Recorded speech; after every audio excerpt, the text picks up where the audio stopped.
we'll kick off so we can be ahead of time if possible. Today we're discussing the impact of disasters on the psyche of community people and on the community itself, and how communities fracture and then reform after a disaster. As well as that, Mr. Matt Ricketson will be giving us I think will be a very interesting talk on the impact of getting news in regional areas, especially with the recent closure of many of the small local papers.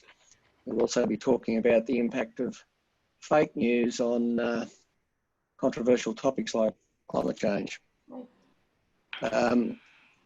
Lorraine Gordon, who was here a minute ago and is still here, will be giving us a quick rundown on what she is up to in regards to regenerative agriculture and Southern Cross University.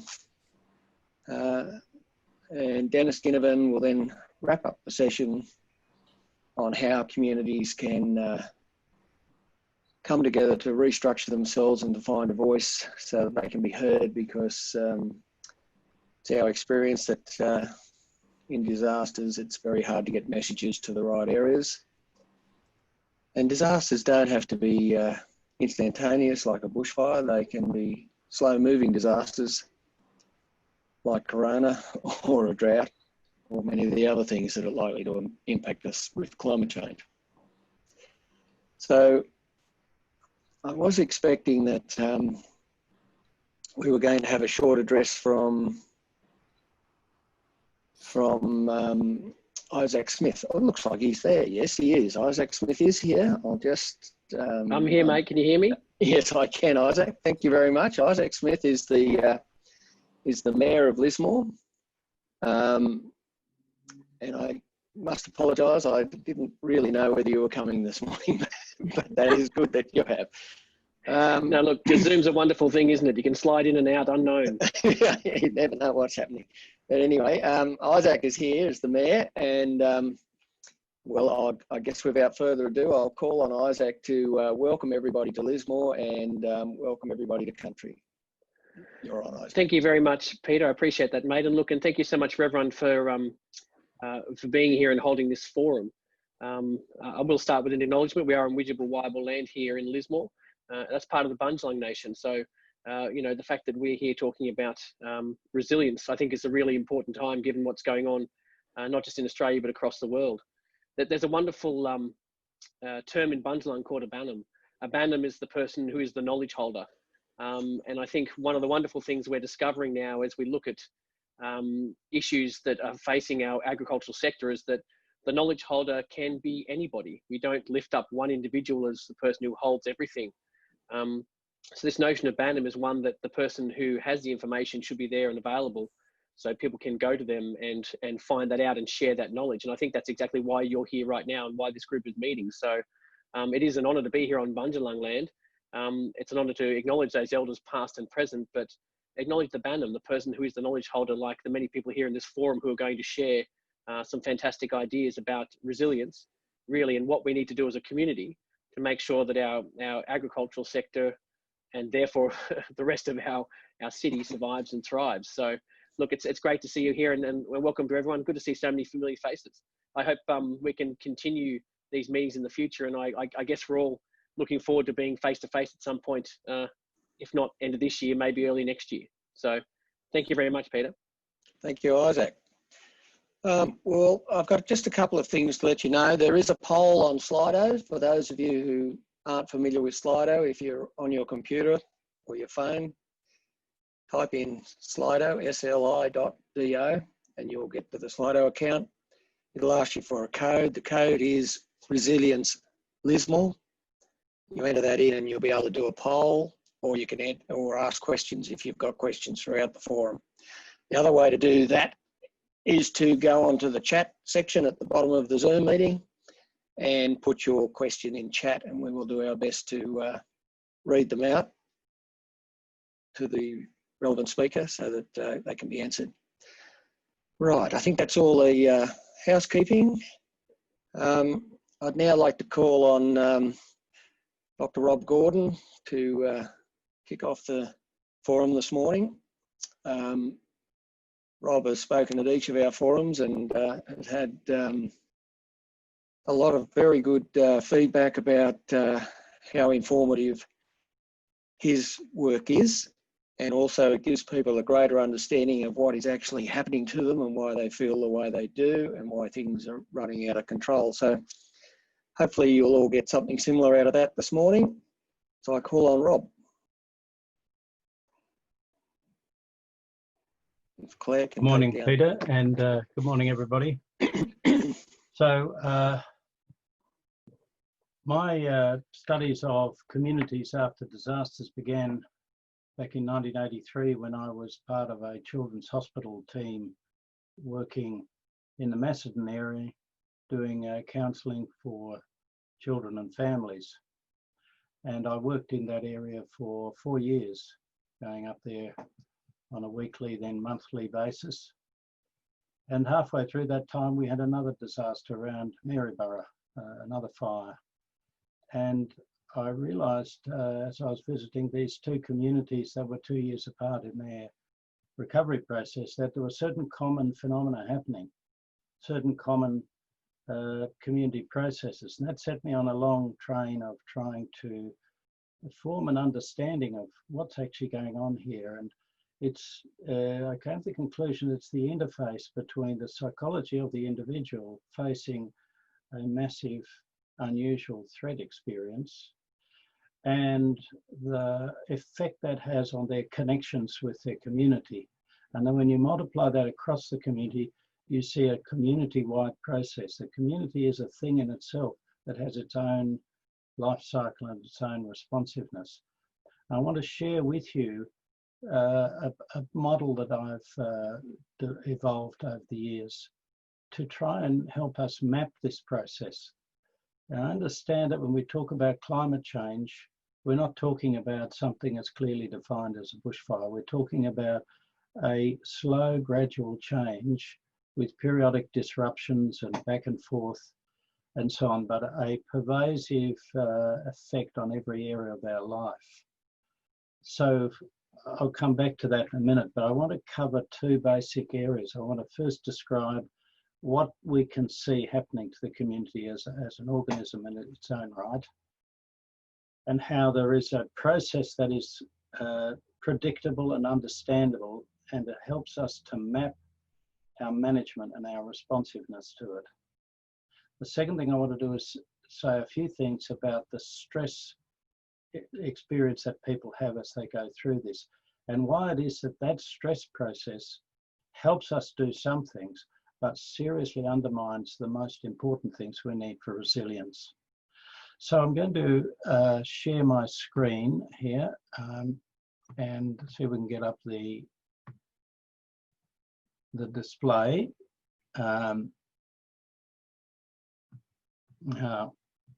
Just give me a moment. What I want to start with is the picture of the community before the disaster occurs, because I've come to the conclusion we don't. Tell me, Peter, is that right? That's the start. That's the community and personal stress of we disaster. live in the community the way fish live in the sea. They don't know what sea is because they've never been out of it. And it's very rare that we are really out of our community. We're not out of our community when we go to Bali for a holiday or some other exotic place. We carry it with us, in us, and around us. So it's a very unusual state to see someone stripped away of their community, but that's what happens for a moment in a disaster. So I want to start by just saying the community is a relatively stable structure of relationships where people are closer to some than to others. They form bonds. These dots represent maybe people, maybe families, and we can see them clustered, let's say, according to the towns in a geographical area. Some people don't have very close connections. Many other people are right in the middle and have many connections. Now, these bonds and relationships are based on some kind of commonality where people live, for instance. And that gives them a sense of their identity. I belong to this town, somebody else belongs to that town. But if we take another dimension, let's say political affiliation or socioeconomic status or occupation, what we find is suddenly a person that I might have lived next door to, I find when we talk about climate change has very radically different views, or we don't align on politics or any other area. So that on that dimension, we have to draw a different diagram, and we're closely connected to some people that are not geographically similar or don't agree with our politics, but do agree with the football club that we barrack for or whatever. And so what we learn to do is we learn to sidle up to the bar after a footy match and have a good conversation with our mate, but we don't talk politics, otherwise the evening will be spoiled. So that in this way, we have a complex structure that is highly specific, organised around the commonalities we have in different dimensions that allow us to be close together in some dimensions while respecting serious differences in others, and yet we hold together. And I identify this like a crystal lattice, you know, a multi-dimensional crystal lattice, more than 3 dimensions, many dimensions, as many dimensions as you like to think about. We can't visualize this, but we know how to negotiate it, because as soon as I realize that you barrack for Collingwood, I can predict a whole lot of attitudes about football. Or when I realize you're a really committed climate change person, I can predict a whole lot of other things and so on. So we know how to deal with each other as we map each other in relation to the structure we exist in. Now, these lines represent the bonds. And it's too complex to go into, but the material expression of bonds is communication. So whatever affects communication will affect bonds. Now, the fundamental aim of this community structure, and it's being constantly refined and organised by legislation and rules and common behaviours and norms, is to put survival off the agenda. That's why we elect mayors and governments and so on, is to make it so that we don't have to wonder whether we'll get through the day. We wonder, what will we do today, and how will our job go, and so on. Get on with everyday life. Everyday life, by definition, is not being under threat. But the problem is that a disaster is exactly that. It's a pervasive threat to life and property across the community that brings survival into question, and therefore disrupts the community functions that are based on normal business, and most importantly, disrupts the communications that operates with. Because the normal bonds we have are not adapted to survival questions unless we're an emergency service or we're an extremely well-rehearsed and well-prepared community for disaster. And now what we can see is that in the moment of threat, the experience of our connections to community based on normal requirements is irrelevant. It's me and the problem. It's not that I won't support the people around me, I will, but my experience over 30 years of talking to people in disasters is that people do much the same whether they've got their nearest and dearest with them, or they happen to be thrown together with people they've never seen before. Most people will work to cooperate and survive. So what we see is that as the fire front, for example, comes through, we can see here's the Liberal voters and the Labor voters here, that this shadow represents the warning which some people get and some people don't. But as the warning comes through, suddenly political affiliation becomes irrelevant, and we actually go into survival mode and begin to do whatever we can to survive the fire. And as we go through the fire, people are all wondering, am I going to live in the extreme case? And you can see that all of these other structures suddenly evaporate into irrelevance. The only thing that's relevant in that moment is me and the fire and the people around me. It's a particular threat if I'm separated from my loved ones. I feel the loss of communication like the loss of a blood flow between them. And we know that one of the predictors of poor mental health after Black Saturday, 4 years later, was significant amount of separation from loved ones on the day. We know that this is a very traumatic event. And what I've tried to illustrate here is what I call the moment of debonding, where in the immediate aftermath, there's this loss of the structure. Now, this is a really important point because it doesn't last very long, but it's a very important loss of continuity and structure. After all, it's not a matter of how long the debonding occurs, it's the matter that the loss of the continuity of connection is happened. And that creates a rebound. After all, it's no indication of how broken my leg is to ask how long did it take to break it. It's how broken it is as a result that's important. And I'm portraying this as though it's an extreme all or nothing process. But in fact, there are a whole lot of gradations to it depending on how intense the threat is. But what you can see here is that everyone's lost their multi-dimensional identity that tells them who they are. And instead, they've got an identity that's derived from the event. They're all the same. So this social debonding disrupts the emotional, social, and physical continuum that belongs to community life. It's unfamiliar. It's not recognized or understood because most people have never been in it before, and they're not aware of their connectedness because they're entirely focused on what's happening around them. And what's been affected here is everything that is constant, taken for granted, not consciously experienced, the sort of background set of assumptions that orient us and give us our sense of security. The self-focus in this state is directed towards the immediate circumstances, and therefore I'm not self-aware, I'm focused on what I need to do. And the important thing I want to say is that the reversal of this debonding is neither automatic, immediate, or complete. It depends on what happens in the social world afterwards.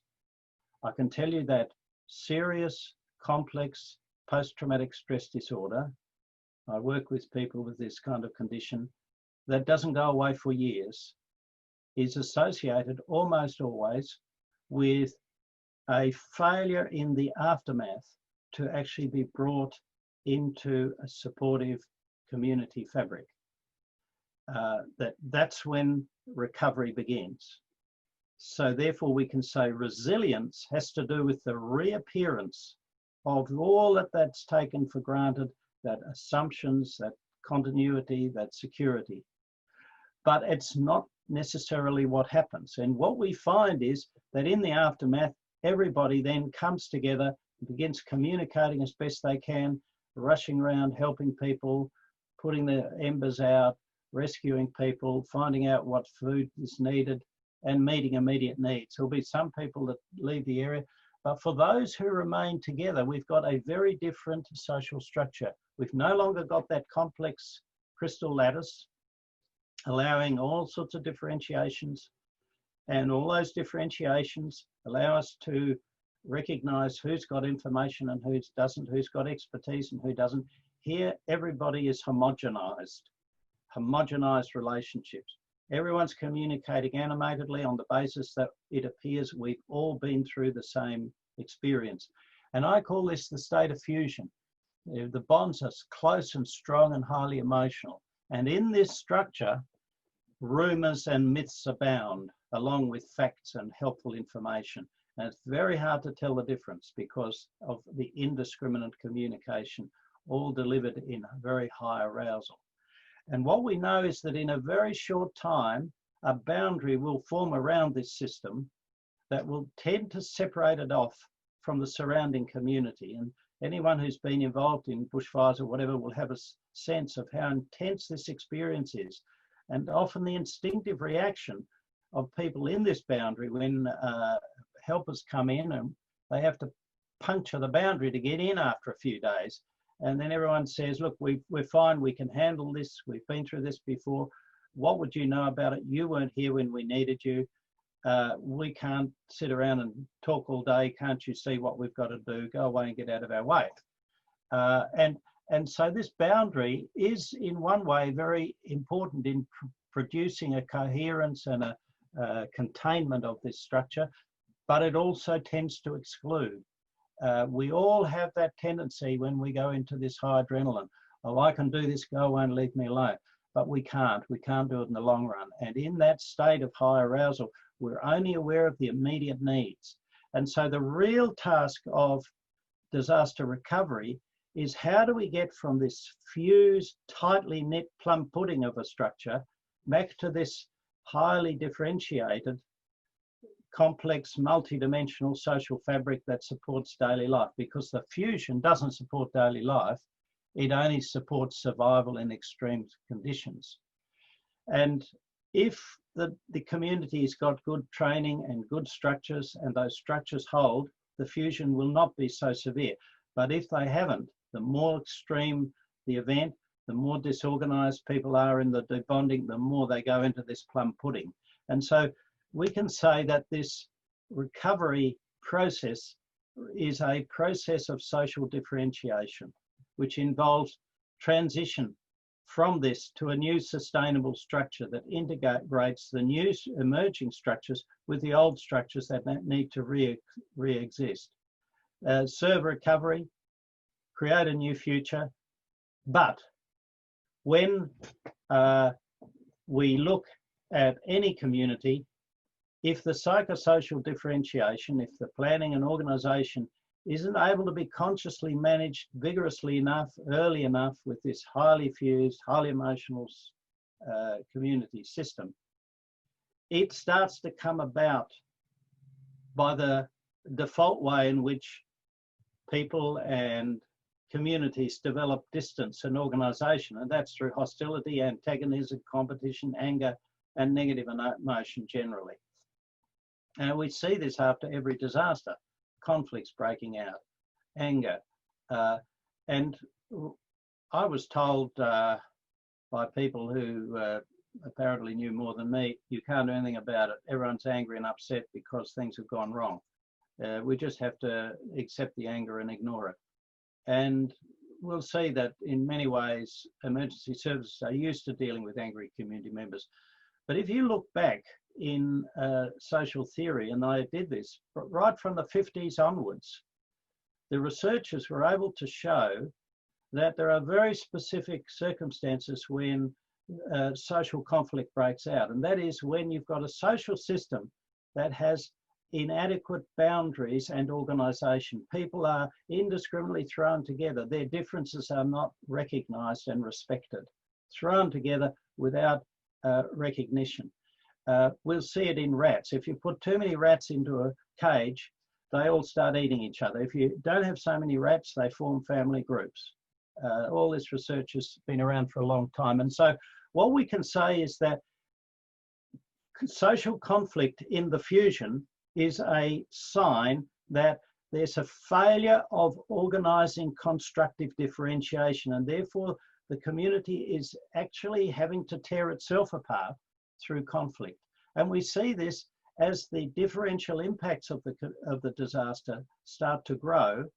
We find that there's tension placed on the communication systems and therefore the social bonds between those who are burned out and those who weren't, those who are insured and those who weren't, those who evacuated and those who stayed, those who are traumatized and those who aren't, those who've lost material possessions and those who didn't. And any difference you like, it will come to a time when the community is sufficiently emotional when these will cause great conflict. And if we're not careful, the way we provide relief and assistance measures will actually split people, because some people will qualify for them and some won't. And that will often rupture relationships. Now, I call these cleavage planes, taking it from the crystal structure again, like a diamond. It's a very hard structure. You hit it the wrong way, you chip your hammer. You hit it the right way, and you access a plane where the molecular bonds are weak, and it splits. And you can cut a diamond if you know how. And in the same way, we've got cleavage planes embedded in this fusion state, embedded along the lines that differentiate differently affected groups. And later, as time passes, these will invariably put stress on the relationships across the events. But as time goes by, more and more of them tend to open up if we're not understanding this process. And what we're getting is a kind of differentiation process through the destruction of relationships. Now, the differential impacts of the disaster are unrelated to our previous social networks and social relationships. Therefore, they don't respect them. Therefore, they arbitrarily cut across them. So my best friend might have stayed and fought the fire and saved his house, but is profoundly traumatized and wishes he had evacuated like me and lost his house like me. But I'm looking at him and saying, what are you complaining about? Don't you realize I've lost everything I ever owned? And you've got all your stuff. How come you're upset? I don't comprehend what trauma is because I left well beforehand. I'm still nested in my secure assumptions about life. He's faced death. He's thought he lost his loved ones. And when I say these things out of my own emotion, that deeply hurts him and he doesn't want to talk to me anymore. I worked with a woman in Macedon who was part of the recovery system, but she had lost her house and her parents had lost their house in the Ash Wednesday fire. As it happened, some years later, she came and worked at the Children's Hospital. And one day we had lunch together and I was starting to get a sense of these social processes. And I said, tell me, Mary, you grew up and lived in this area all your life. How many people do you have in your social network in that community who were there before the fire? And you could literally see her jaw drop and she said, I haven't realized. None. I have none of the friends I had before the fire. I've got a completely new set of friends. Now, this is a glimpse of how this cleavage process tends to undermine or destroy the one thing that has been shown in research since about the 1940s to be the most important protective factor for any form of mental or physical illness you want to talk about, and that's social support. It is the most precious factor. It is the core of resilience. And the cleavage planes rupture these networks that we want to support and nurture. The cleavage planes serve to differentiate community subgroups along perceived differences. We live with real differences, but they are tolerable. It's the way they are perceived that is so important. And we can work with perceived differences. They cut across pre-existing structures, they alienate subgroups, fracture support systems, impede planning and decision making, and politicise what actually should be a psychosocial process. So that the more we can understand that this is absolutely inevitable if you've got an over-inclusive social system, cleavage planes will break out. They break out regularly in every family who's ever had an adolescent. The adolescent doesn't come to their parents periodically as they become older and say, excuse me, mum and dad, I notice I've become a bit more mature lately. How about I carry a little bit more responsibility for the household tasks and in return maybe have a slight increase in my allowance and stay out an hour or so later on Saturdays? No, they don't, because they don't understand they're different. All they understand is my insufferable parents are in my face and they need to back off. I can sleep in the park. I know how to look after myself, they say. I've had 3 and I've worked with them all my professional life. But these are cleavages that open up in relationships. And they're because of a failure of communication. So if we manage the psychosocial differentiation through change communication structures, the cleavage planes lose their communal function. Like if we say to our adolescent who's insisting on not coming home on Saturday night until 3 a.m, we say, well, hang on a second, are you willing to take the responsibilities that go with that amount of independence? And we can have an interesting conversation. So that this is the essence that we see as part of the national recovery standards, the formation of a community-based recovery committee that represents community groups and brings together the differently affected groups to advocate for all their needs and there'll be a few individuals who are all unique, but have representatives forming an advisory committee that can be the link between the community system and the government agencies. Otherwise, what we're only going to end up with is a link between government systems and providers and their individual caseloads. We've got to have a point in the organisation where people who belong to the community have a system for speaking for the community. And governments are going to be required to do something they don't normally do. And that is be simultaneously involved in many areas of intimate life of their constituents. Normally they have relatively little involvement on one area at a time, but after a disaster, everything's needed. And so this community recovery committee has to be representative and has to be properly constituted and has to help differently affected groups get together and find their common ground and form in these dark green lines an emerging and developing recovery communication system. And that then becomes the basis for identifying cleavages and counteracting them and working slowly but steadily towards the new multi-dimensional social fabric of the new community, because you can't go back to what it was before. It doesn't work in Marysville to rebuild a 1930s red brick police station. No, they've got to have a new idea. We've got to let that go and say, well, what kind of a police station would we have? Let's put some thought into how we want this community to look, and not only the police station, but the Scout Hall and various other things might have a part of a common aesthetic.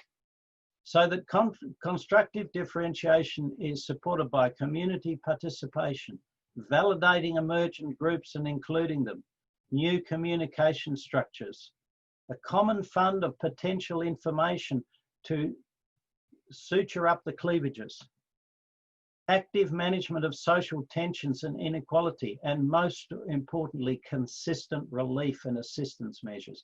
Now, we can see that these are very complex issues, but they're not rocket science. They're about communication and bringing people's knowledge together. Everybody's got some knowledge of some part of the community structure.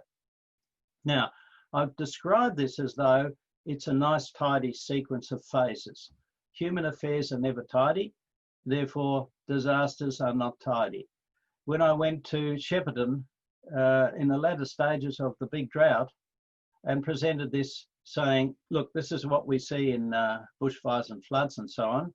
I'll tell you what I've learnt there, and let's see if you can recognise it. And they said, we recognise all these processes, but they're all happening at the same time. And I drew this diagram. These are really not phases, but processes. And in something like a drought, we see the gradual activation of debonding in some areas under significant threat, who then move out of that into fusion, while another group move into debonding because it's taken them a bit longer to hit a really dangerous state. The fusion moves into cleavages. The cleavages cause debonding between people, which pushes them back. And in the midst of it all, hopefully we've got constructive differentiation going on, so that this is more like a steady state. And I think this is a very accurate description of how some of the communities were functioning 2, 3, 4, 5 years after Black Saturday. The more we can get into managing this process, using this as a kind of a map, threat will cause debonding. Debonding rebounds into fusion. Fusion will cause cleavages if we don't get in there and differentiate it. We can anticipate cleavages. We can anticipate threats. So we need to come in there with protective social processes. So we can come to a few principles. Preparation and planning reduce debonding, and it's the degree of debonding that determines the degree of fusion. And it's the fusion that is the real disruption. Theoretically, if we debond and then come back into our pre-existing structures like emergency services are trained to do, there wouldn't be a big problem. It's the fact that we are not practiced enough. We don't put enough energy into disaster preparedness to do that. So we go into fusion. We lose the old structure, and the fusion becomes so tight-knit that the perception of differences, having lost the normal context, activates these powerful collective differences and cleavage planes. But if we can identify the informational requirement to highlight the commonality we have in spite of this cleavage, bring some other aspect of life into the foreground, I've seen it suture up the cleavage. You can do this in a well-run meeting that's been carefully designed and managed. And circulating information promotes communication. Communication facilitates bonds. You've only got to get people in a room and listen to each other, and they'll start to reconnect. Common action creates constructive differentiation, and group formation promotes communication. We need to work with groups. Now, I won't go through these because of the time, but we can see that there's a whole set of strategies you can simply pick up on the basis of preventing or terminating the debonding as soon as you can. There's a set of simple strategies about minimizing the fusion. A set of simple strategies about picking up and intercepting cleavage planes at their first appearance, not waiting until we've got a major community event. And then it's not hard to suture up the cleavage planes because we need to bring other aspects of the community structure into the foreground and say, hey, wait a second, you guys have got a lot in common here. So even if you got differences in the way the disaster affected you. And of course, we're all going to live together, hopefully afterwards. So it's the future that we've got in common. And therefore, constructive differentiation is a major way of bringing people together. Now, I just wanted to make a very simple point about arousal, because this is a very big problem after disasters. If we look at this graph, we've got performance, how well a person functions, and on this line, we've got their level of arousal, the adrenaline level. If our arousal's very low, we can't get out of bed, we're probably depressed. If we get out of bed but we're yawning, we're bored. As we wake up, we move into our comfort zone, where our arousal allows us to perform, to function at more or less our optimum.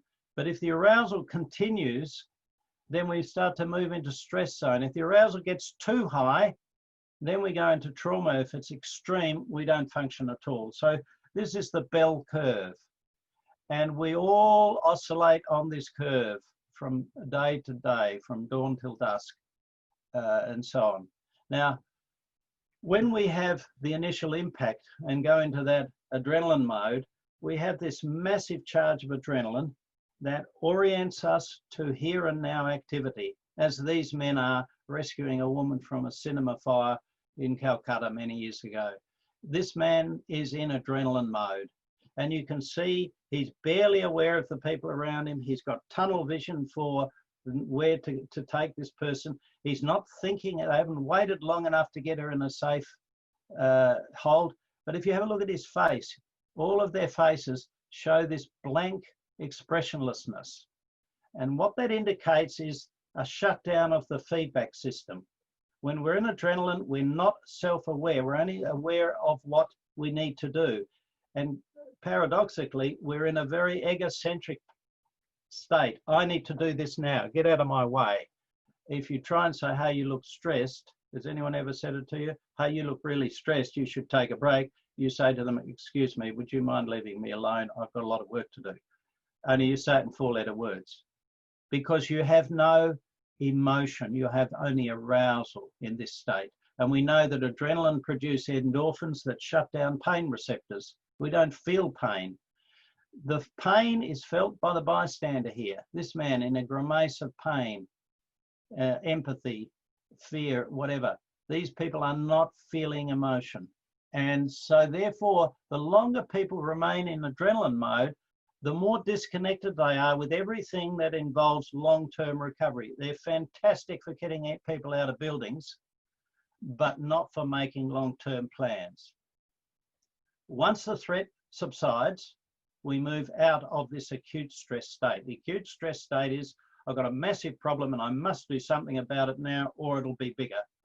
And we move into the second state, the chronic stress, enduring stress state, which is run by cortisol. It's an oversimplification, but just to give a name to a different chemistry. This state is, I've got a huge problem. There's nothing I can do about it today. I've got to keep going. It's going to take me a long time to rebuild, refence, restock, and everything else. So our physiology and mind move us into dogged zombie mode of just enduring. Instead of burning up our reserves, cortisol gets us to get our energy from our consuming our own tissues, so to speak. And we move into a kind of narrowed, focused state that just focuses on what we have to deal with next. These people have been held hostage for 6 weeks by terrorists. And a doctor came in and was allowed to look at them, and a photographer took this picture. Look at you can see this blank face showing they're in high arousal, the bright eyes, but they're not looking at anything. There's nothing to look at, there's nothing to do. And you can see that they're focused in on themselves. There's no signaling and linking. You have a feeling that the social bond has deteriorated in this married couple. You can imagine that after 6 weeks, or however much longer it's going to be, they're probably going to need quite a bit of attention to help their relationship get going. And this is what we see during the recovery period, that people might spend months or years in this chronic cumulative stress state. They're probably in it in many of the regions now, as they live in their carried out vans, focused on getting through the next cold day, and waiting for the cleanup and waiting for the building approvals and wondering where the money's going to come from. These are not problems they can simply solve through their own effort. They're in endurance mode. And so what we see is this focusing and loss of a lot of the complexities of life that have to do with all the connections that belong to these long-term complex social functions. And so that we can summarize this by saying the general effects of stress on thinking is we lose the very creative, strategic, conceptual skills that we need to be clever and think ourselves out of this process, to make good strategic decisions, to work out the best use of our resources. Whenever I see someone clinically who's in a serious long-term stress process, I always assume they've got options they're not looking at, they've got resources they're ignoring, and they've got opportunities that they're not taking up because they're only focused on the one way in which they see it. So therefore, to undertake the complex tasks of recovery, we need to get out of the stress state, get back up to the top of the bell curve. And again, we can see that the emotional state in this condition means I'm only got access to the core inbuilt hardwired emotions, the socially meaningful emotions that allow me to understand other people, have compassion and regret and disappointment and resignation, accept and move on, are not available in high arousal. So therefore, we've got to help people keep moving out of that arousal. How do we do that? Recreation. The remedy for stress is pleasure and leisure any way you can get it. And you can't afford not to spend time doing that. My recipe for working with stressed people: bring down the arousal before you try and deal with any of the problems, because they'll just tell you, I've tried that, it doesn't work, I can't do that. So we just listen to them, listen to them, listen to them, listen to them. Help them clarify how difficult it is. Help them clarify when they get muddled and you don't understand why they haven't done this. Ask them and try to model low arousal talk. Talk slowly. Pause between your sentences. Explain everything. Be methodical. And you'll draw them down. Don't use jargons. Jargon is just our language. Every work, every occupation has got its jargon. We can't understand somebody else's jargon. We've got to break it down. And because of the loss of this ability to think, and we know all the neuroscience of this now, of high stress, we can't get into the top left corner of our brain where we use our conceptual, verbally based thinking to do strategies and problem solving. We're in the right side. We can do anything that's familiar, automatic and routine that we've seen before. Now, the time in child development when children begin to learn to use concepts is around about the age of 9, halfway through primary school, when they move from sums about apples and oranges to algebra. And so a guideline is, when you're talking to a highly stressed person, try to use the complexity of language that you would use to explain what you want to get across to them to an intelligent primary school child. Don't talk down to them and treat them as children. It's about the complexity of language. And this will actually connect, and you will find that people will start to connect with you. Now, I just want to finish with the fruits of an afternoon's research into the meaning of the word resilience, which is tossed around indiscriminately nowadays. Actually, I traced it right back to the Latin word sale, which means reeds. And as soon as I saw that, I thought that must be the essence, isn't it? Reeds get flattened by the flood, and then when the sun shines, the wind blows, they spring back up. And it's the essence of the idea of springing back. How do they do that? Because they maintain certain key structures that are capable of flexing and deforming and then reappearing, whereas the trees get washed away. So what are the essentials that have to be maintained? Quality of life, meaning and value, relationships and community. These are the essence of resilience, not money, not concrete, not rebuilding.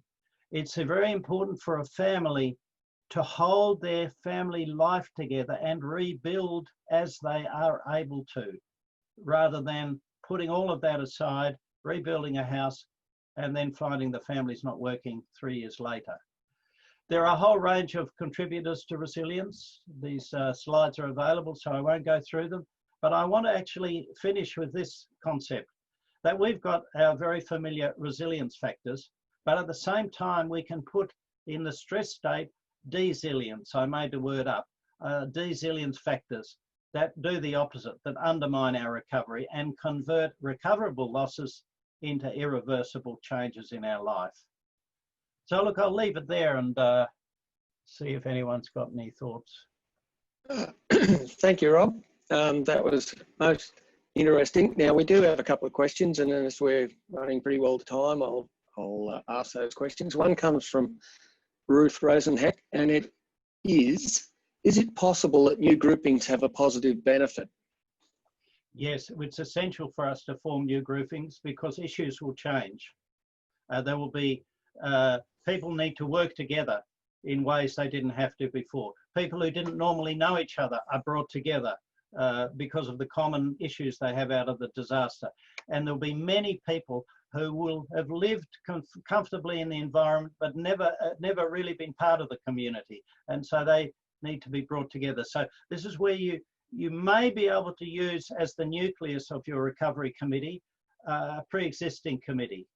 But often those committees are, pre-existing committees are subject to local politics, and some people like them and some people don't. So I really think it would be better for all those groups to have representation in a central group that is convened for the purposes of the recovery, rather than pass it over to somebody else. That will disenfranchise some people. And if they're disenfranchised, they'll cause cleavages. So yeah, I think, there were 40-odd communities, 40-odd recovery committees after Black Saturday, and they were all different. They all convened differently, and they all reflected their own community's character. That's the important thing. It doesn't matter how fast it is, it's got to be there for the recovery period. And so the way you convene that is as important as what you get.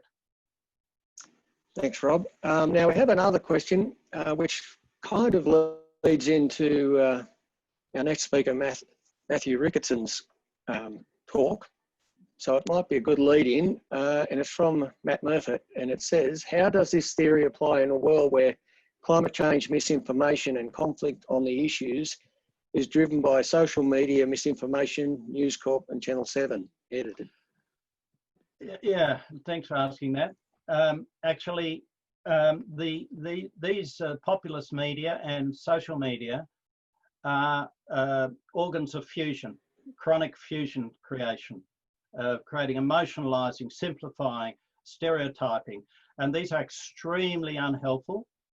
And therefore, I think it's a very important thing that the community and the community representatives develop their own presence in social media, as all of the emergency services and the disaster systems have had to, so that you're constantly feeding factual information back out into try, because anyone can say anything, can't they? Anyone can sound off their emotions. So to see those as a fusion process that has to be counteracted through measured communication strategies, I think is central nowadays. This is really where more and more of the action is occurring. But I think we can do that, and we have to be clever and probably get a 14-year-old whiz kid to show us how to do it. But be innovative and make sure that we have a measured, thoughtful, factual, constructive presence in these environments. My experience is if we actually educate the reporters, they often don't know what to report, and they're reporting always with an eye on the people outside the disaster area. If we show them how powerful they can be for the disaster affected people, most of them want to help people, and feed them the right information and build relationships with them, then my experience, they can often be very helpful. Thank you, Rob. All right, now we'll move right on to Mr. Matthew Ricketson. Now, just a minute, if I can get this to come up. Matthew is an academic and a journalist. He's currently head of the communications group at Deakin University. And prior to this role, he was the inaugural professor of journalism at the University of Canberra between 2009 and 2017. He has actually also been a practicing journalist, and for 3 years before that, he was the media and communications editor for The Age in Melbourne. So I'd like to thank and welcome Matthew for agreeing to give us the benefit of his knowledge and to talk to us this morning. And I shall throw to Matthew. If Matthew, oh, there he is. Yes. Very good, Matthew. Thanks, Peter. All right. Okay, thank you, and good morning to everyone. And I'd also like to extend my respects to the owners, traditional owners of the Bundjalung land on which we're meeting virtually today, and to pay my respects to their elders, past, present, and emerging. Thank you. I'll share my screen if you like and see if we can get the slides up. Just tell me, if Peter, if that is working. I've got nothing yet. Okay, hang on just a minute. Matthew, yes, you should be able to do it. Yeah, I should be. I'm just trying to get dear idea slides up. I do have slides. That's not showing? No, did you push the share your screen button at the bottom? I did. Just let me do that again. Alt S. You might have to check where the display is showing, Matthew. Yeah, thank you. I've got that, but it's not showing the on my screen. It's not showing my actual PowerPoint presentation. So if you go to display settings at the top of the slides. My slides, you mean? Yeah, and swap presenter view and slideshow. That might. On the slides themselves, you mean the PowerPoint slides? Yeah. Hang on. I've got. In mine, it's the top of the presenter. Yeah. I'm not sure if that's the problem or not. No, it doesn't seem to be. It's just not when I go to my screen share on on the Zoom. It's not showing. Not showing your screen at all. No, I've got. Oh, wait on. Let me just. There we go. That's better. Share. Hang on. Oh yeah, now we're getting somewhere. There you go. Yeah, yep. Brilliant. Presentation for Farmers for Climate Action webinar. That's the screen I've got up. That's the first one. Yep. You're in full. Okay. Yep, that's it. Firing. Thank you very much. Apologies for that. No problem. All right, so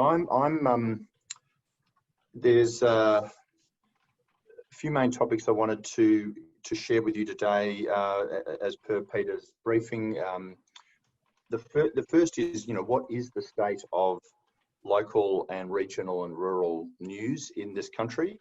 The second is, what's the source of the problem at present for that sector of the broad media? What are some solutions is the third kind of topic. The fourth is about fake news, which Dr. Gordon's already alluded to. Where's that coming from? Why is it such a problem? And fifth, some suggestions, some strategies for how to combat that. So, all right. So the first one, I just want to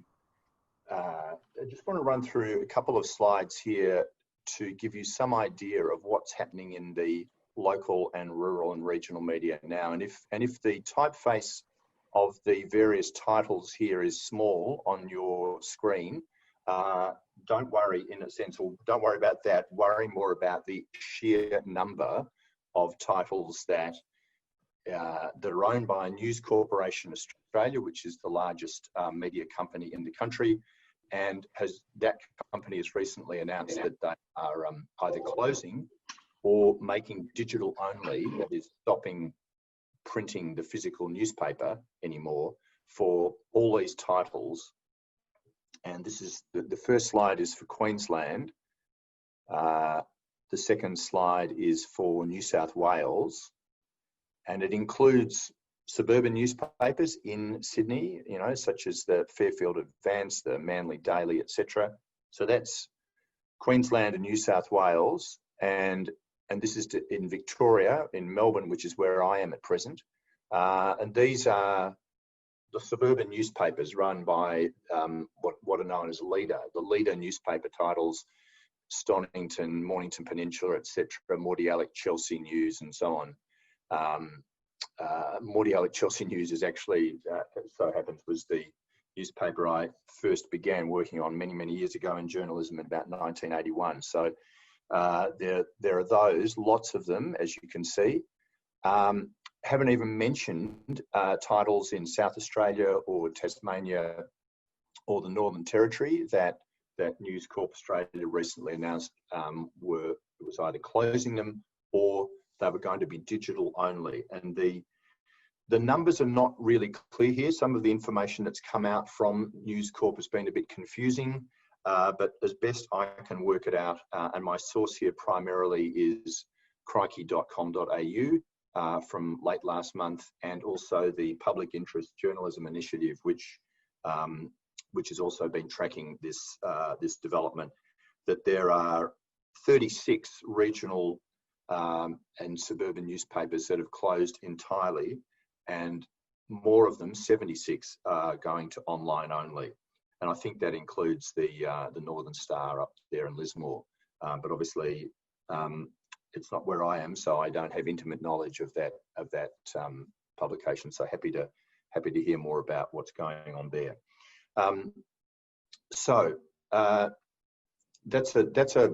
That is a grim picture.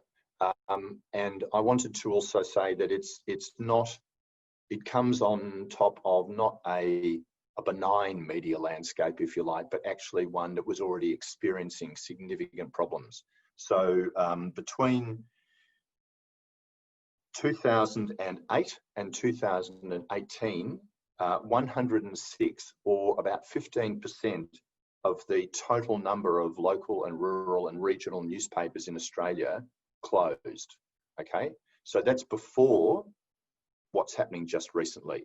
So 15% of them around the country had already closed, and that information comes from the ACCC's report. The Australian Competition and Consumer Commission did a big study of the state of the media, and in particular digital platforms, as it was called, that is Google and Facebook and so on, these global digital behemoths that we're all familiar with. Its research for that report revealed that information.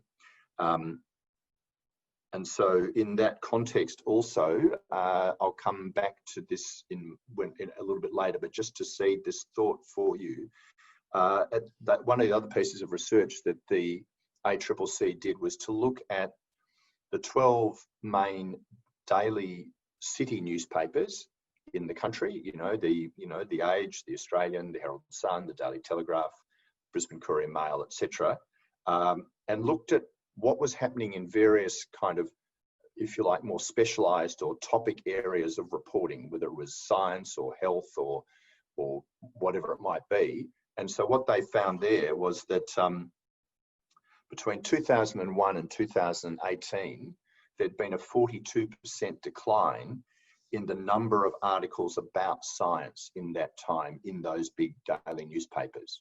Okay, so before we get to any questions about the actual content or the kind of misinformation or anything like that that we're going to talk about a bit later, there's a significant drop in the number of articles about those more specialised topics. So just think about that in the context of what it might mean for when there is has been, as you would know, a ferocious debate about issues to do with climate change over the past decade or so. It's happening in the context of less attention being paid by, the kind of big city newspapers that have been the engine room of reporting in this country for many, many years, doing less. And also against a backdrop of a lot of redundancies in the media of journalists, and predominantly that not overwhelmingly, but certainly a good big chunk of those journalists who've been made redundant or have taken redundancy packages since about 2012 was a big starting point for this to now, about 20% or more of the journalists working in the mainstream media organisations in this country have taken redundancy packages. So there are fewer journalists. They're doing more stories. They're doing more stories across more media forms. So when I began in journalism many years ago as a print journalist, that was all I did, just wrote stories for the newspaper. In the last job that I was in the industry, I was being expected increasingly to do audio stories as well, video stories, to be running my own Twitter account, other social media accounts, and to be engaging with the people who read the newspaper, and so on. So there's fewer journalists, more stories, more media forms that they're expected to be across. It shouldn't surprise us that one of the results of that are thinner stories, more stories with only one or one source quoted, or two or three. There was an example of this just last week I hate to say it, in the Age, where a story was written about an issue to do with the Black Lives Matter protests on the weekend, and the story was suggesting that this was going to create a whole lot of problems. One source had said that. Okay, and it was an unnamed source. It was only one source. It was not verified in other ways, and the Age needed to publish a correction the following day, Saturday morning, just gone, to say that the story, just didn't stand up. Now that was a front page exclusive story in one of our respected newspapers in this country. It was just, clearly not a good piece of journalism. But that's you need to understand the kind of context in which journalism is happening. And I don't think I mentioned it, but one of the aspects of the decline in the number of people who are working as journalists is expertise, that is experience. Those were the journalists who were more senior. Those were the journalists who were obviously paid more, and so to move them on was going to save the companies, whether it was News Corp Australia or Fairfax Media, as it was then known, now part of the Nine Entertainment Company. Those were some of the journalists who were moving on, journalists with many, many years of experience. So you've got some pretty dire structural problems even before we get to any of the kind of very real and significant issues that Dr. Gordon was talking about before, to do with an individual's psychological state, you know, before, during, and after a disastrous event. So if that's the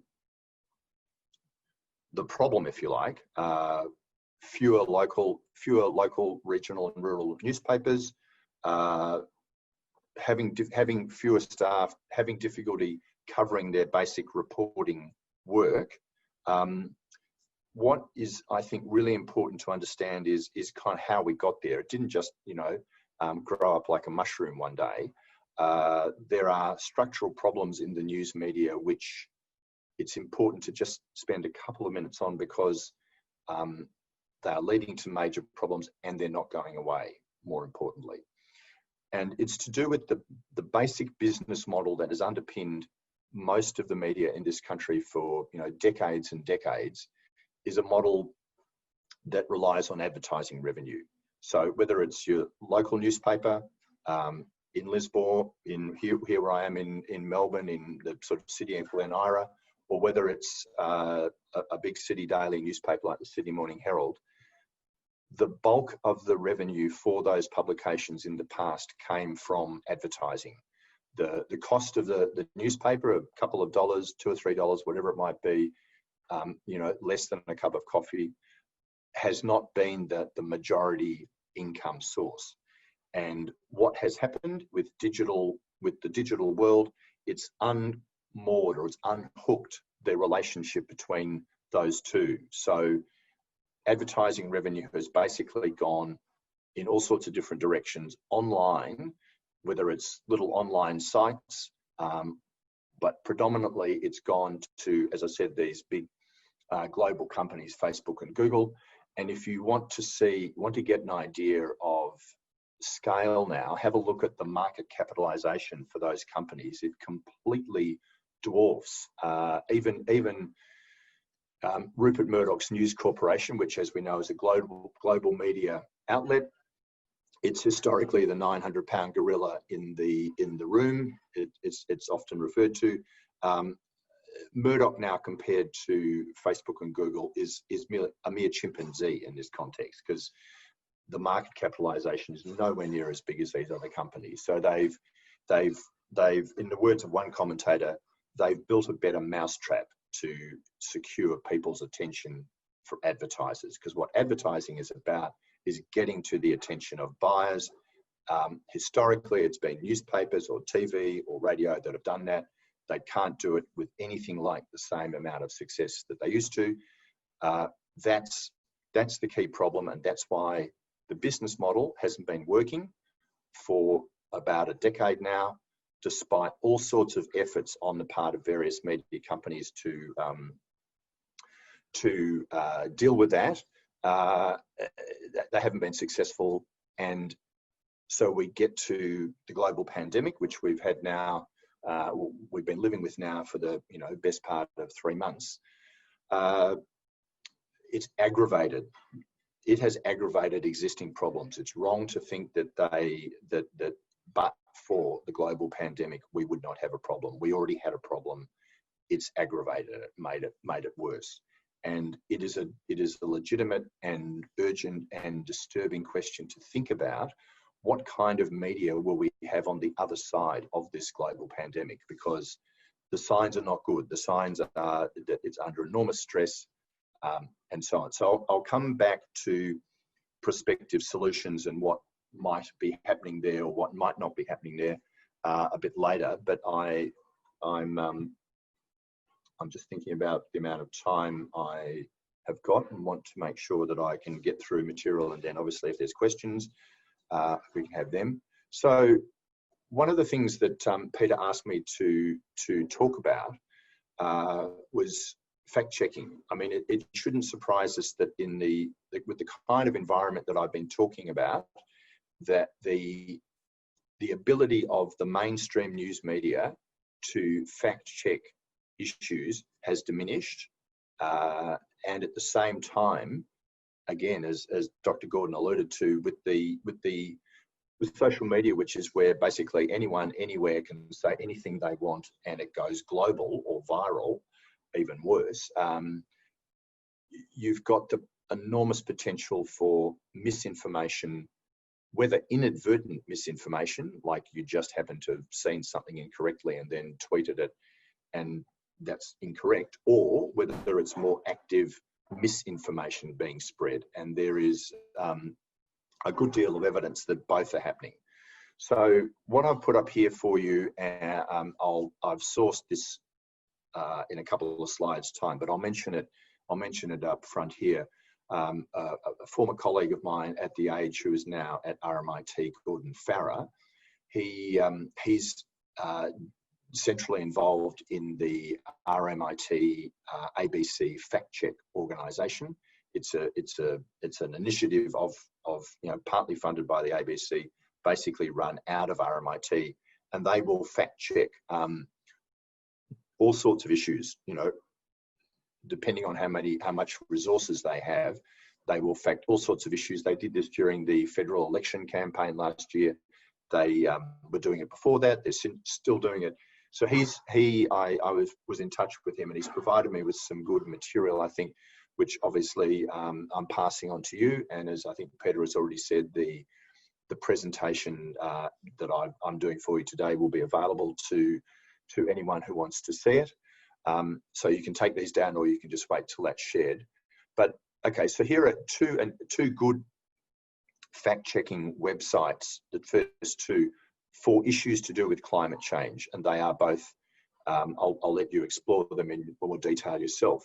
But the first one is run by the International Fact-Checking Organisation, and so it's not simply looking at climate change, but that's one of the significant issues that it does look at. And the whole mission is to try and sift and sort good quality information from poor quality information. So that's the first one. The second one, climatefeedback.org, comes out of the Poynter Institute, which is a philanthropically funded organisation in the United States, connected to a university there. It does a lot of work in the journalism space, journalism and media.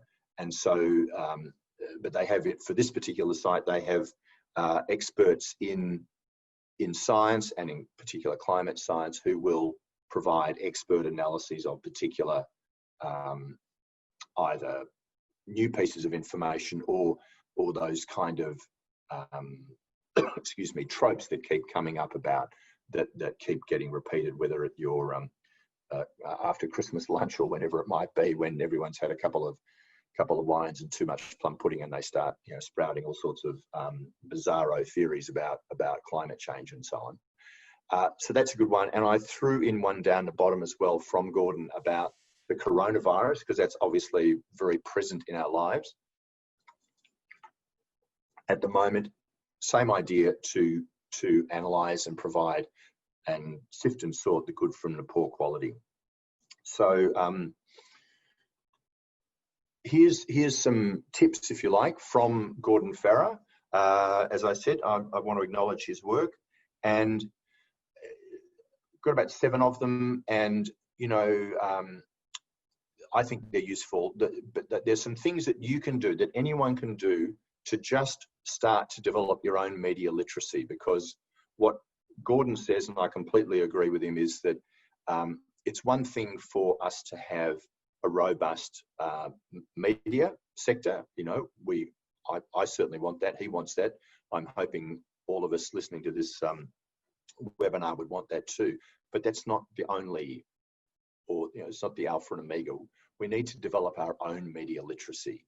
And that means being a more critical consumer of the news media, not simply bagging it out to say, oh, that was a pile of garbage, but to actually run it through the filters a bit and see what, to develop some methods so that you can check. And some of them are very straightforward and some of them are a bit more complicated. But I've put them up there for you. So the International Fact-Checking Network has established a rigorous code of principles that all their fact checkers must follow to get accredited. and that would include the people at RMIT who went through this process. And 4 of the 5 principles on that speak to issues to do with transparency, whether it's in your method, whether it's in a corrections policy, whether it's in telling people who's funding you, and so on. And they all go to underpinning good quality journalism. So the second one there, you know, a couple of questions to ask yourself there are there lots of spelling mistakes? Do the advertisers look, you know, a little bit suspicious? Check who's written the article. Most people never read the byline of a particular article, but check it, because it might be, you know, someone is simply, you know, calling themselves Trevor or the Phantom Truther or whatever. Do a little bit of a check on who those people are, what kind of stuff they write, what else have they written. That gives you a sense of their pedigree or lack thereof. You know, do all of the pieces they do have a theme, like, you know, the deep state is among us and it's evil? Do they continually attack the mainstream media? That's not necessarily a bad thing, but if that is all they are doing, that's a question you might ask yourself about.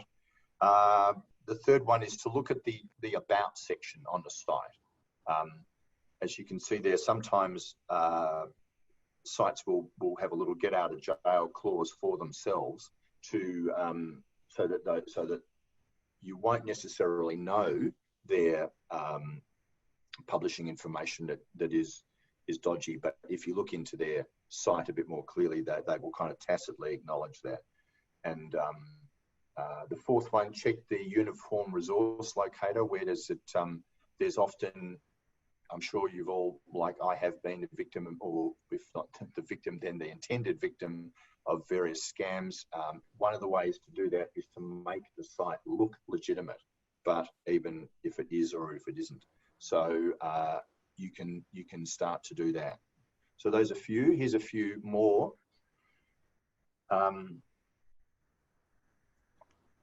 Ask yourself, you know, who created something? Why was it created? How was it shared? Think particularly about sites that induce in you a very strong emotional reaction.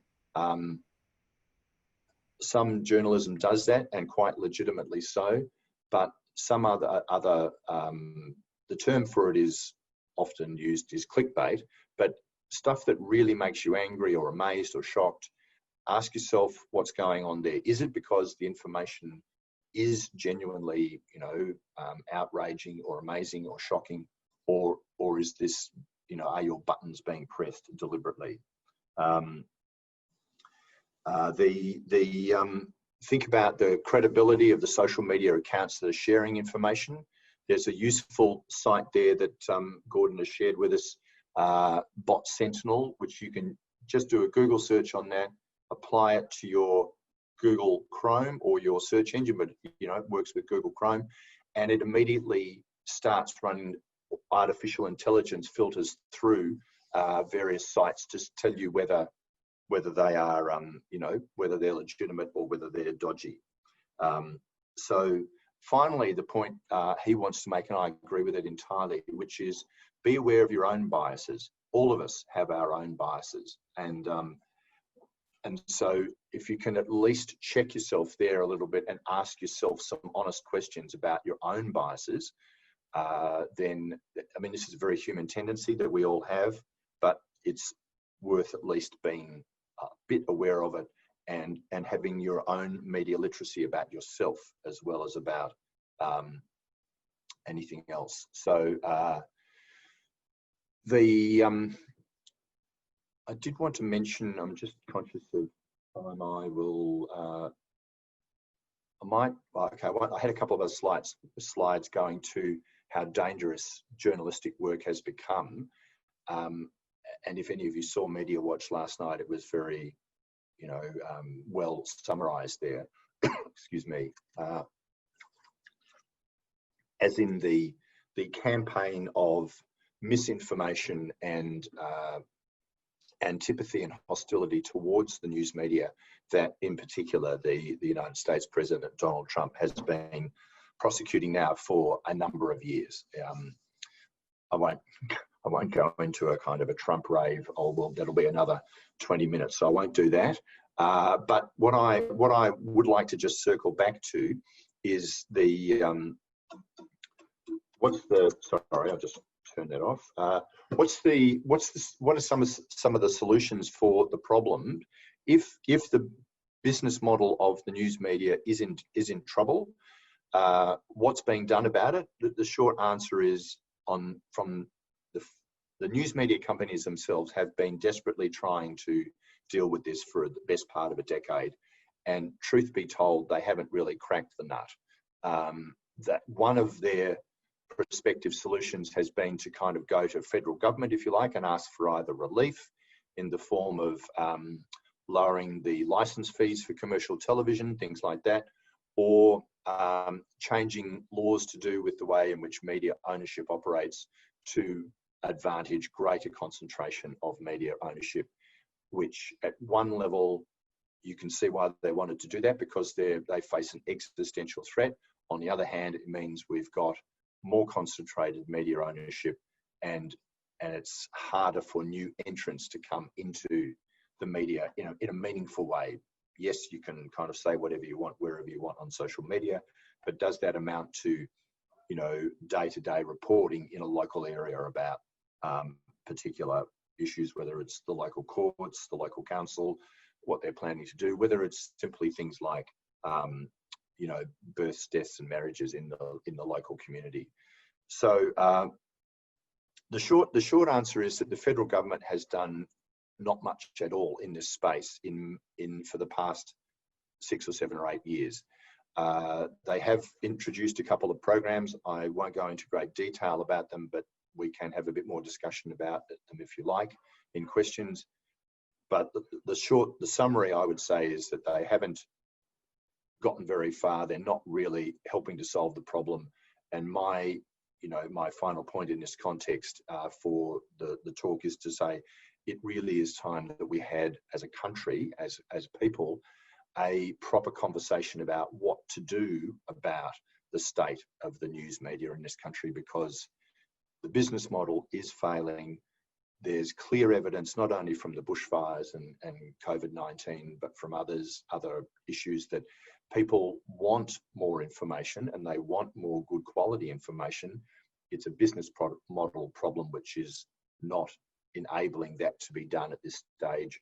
I don't know the exact solution, but I do think that we need a much better quality conversation about it. And I do think there is a role for government to play in finding ways to support the media. I don't mean in terms of controlling it. I mean in finding ways to fund it or provide subsidies, whether direct or indirect, tax breaks for subscriptions, more support for philanthropy, etc. There's a range of different ways that have been discussed by the ACCC and others.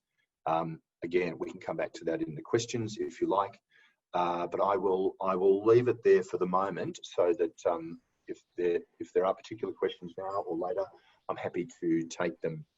I think that should do it for me for now. Thanks, Matthew. Well, there are quite a few questions dealing with vested interest and things, but I'll just leave them for the moment. But one question that's quite long, so I won't read it all out, but it's basically, are media co-ops the business model for the future?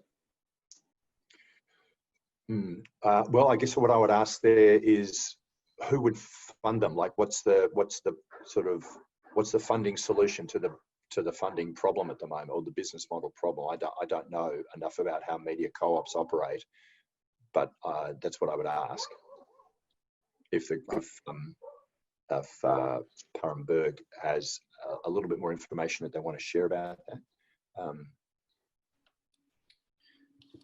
That particular newspaper is funded by subscription. There are, I think, about 3,000 people around that city who've subscribed. They pay X amount, anything from £1 upwards per month to keep it going. And it just is working. It's been going 2 or 3 years now. It's very well respected. It's done a lot of campaigns. It's unveiled some unknown secrets here and there. Okay, thank you for that. What I would say about that, because I think that's a really good example, thank you, is what seems to be working in a number of different places is, okay, once the business model has decoupled advertising revenue from other forms of sources of revenue, and the advertising revenue is gone, what that enables is a space to open up where people actually focus more on what is it that what does I, the customer, actually value about this news outlet, and therefore what will I be willing to pay for it? And if it's something that is being done that you value, then you will pay for it. What we all grew up with, you know, going way back to the 19th century, was in a sense a disconnection between the newspaper and the cost of producing it, which was subsidized by advertising. So we may have valued it, but once we were asked to pay more than $2 or $3 for it, we thought, what's that about? You know, why should I do that? You've been giving this to me for, you know, virtually nothing forever. Why should I start paying for it? Entirely reasonable question. As this shuffles out, and as news outlets, whether the one you've mentioned, the Bristol Cable newspaper, or others, start to make more explicit what exactly is the value proposition, to use the kind of business jargon. What is it? If a person values that, they will pay for it. I mean, we pay for all sorts of things in our lives that we value. That's what needs to be made clearer, where it was fuzzy and diluted before. And so in Australia, the Guardian Australia is the best example of this actually working. It's free, and they've been giving it away free ever since they set up here in Australia in 2013. But in the last couple of years, you may have noticed they've started asking readers explicitly for support to fund their journalism. And the last figure that I will show that, in fact, that is actually now constituting a significant part of their revenue. So they're not asking you to pay originally, you know, for the printed copy of the newspaper here, because there is none. They're asking you, if you value what we do, give us some money to help us do more of it. And the evidence is that a good number of people do value what they're doing, are giving them money, and that is actually helping to financially underpin what they're doing. So it's a big example, or a kind of, you know, not global, it's a global company, but it's the Australian edition of it. It's operating there, whereas the one you're talking about is doing it at the smaller level. Equally important, as in to establish the relationship with the community, and so then people are more likely to pay for it. But yeah, that's what I would say to that one. Thanks, Matthew. Time is marching on, so we will move on. There will be plenty of time for questions at the end for anybody that is interested. I won't shut the meeting down until the speakers either have to leave or everybody else leaves. I'd like to call on Lorraine Gordon next to give a short talk on regenerative agriculture and the work she's doing in the Lismore area. Lorraine comes from that area as a farm at Ebor and was affected by the fires, and also is the CEO of the Regenerative Agriculture Alliance.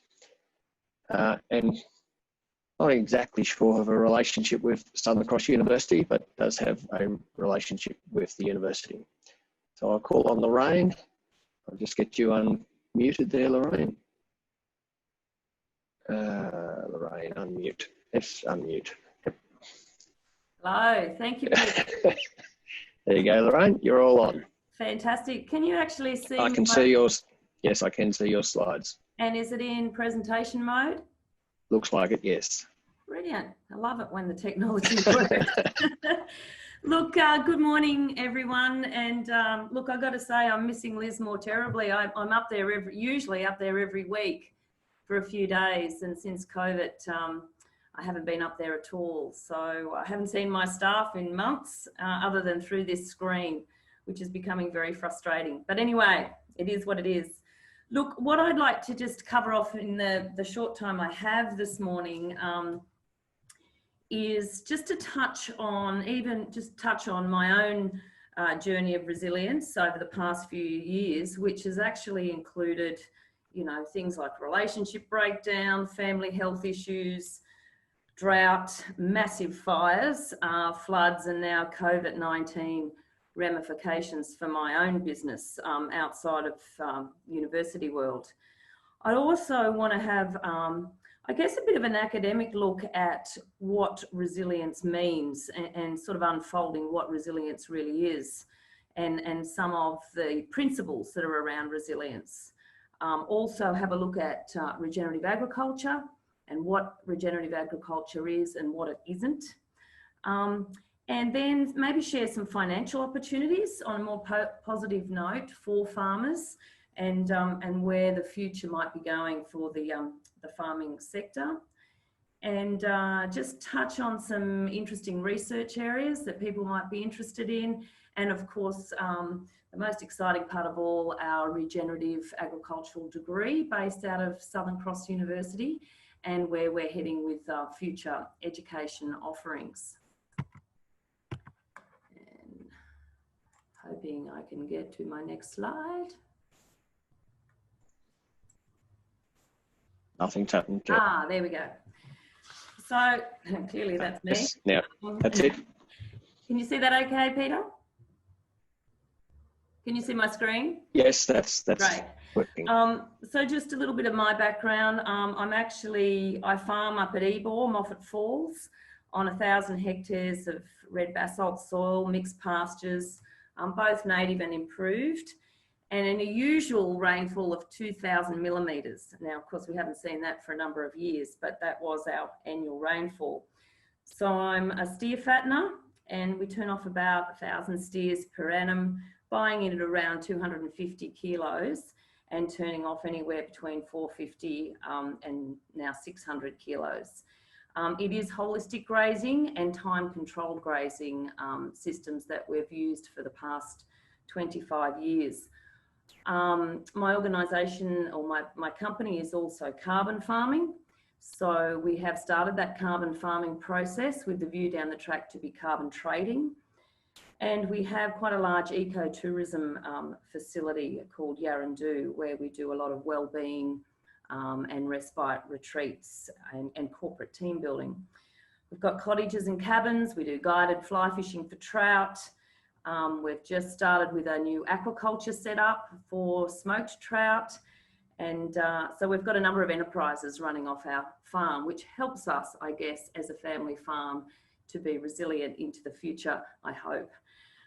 However, recently we did get quite smashed by not one fire, but two. So you would have heard of the Ebor fire, which was lit up there by a very stupid person that ended up getting put away for that.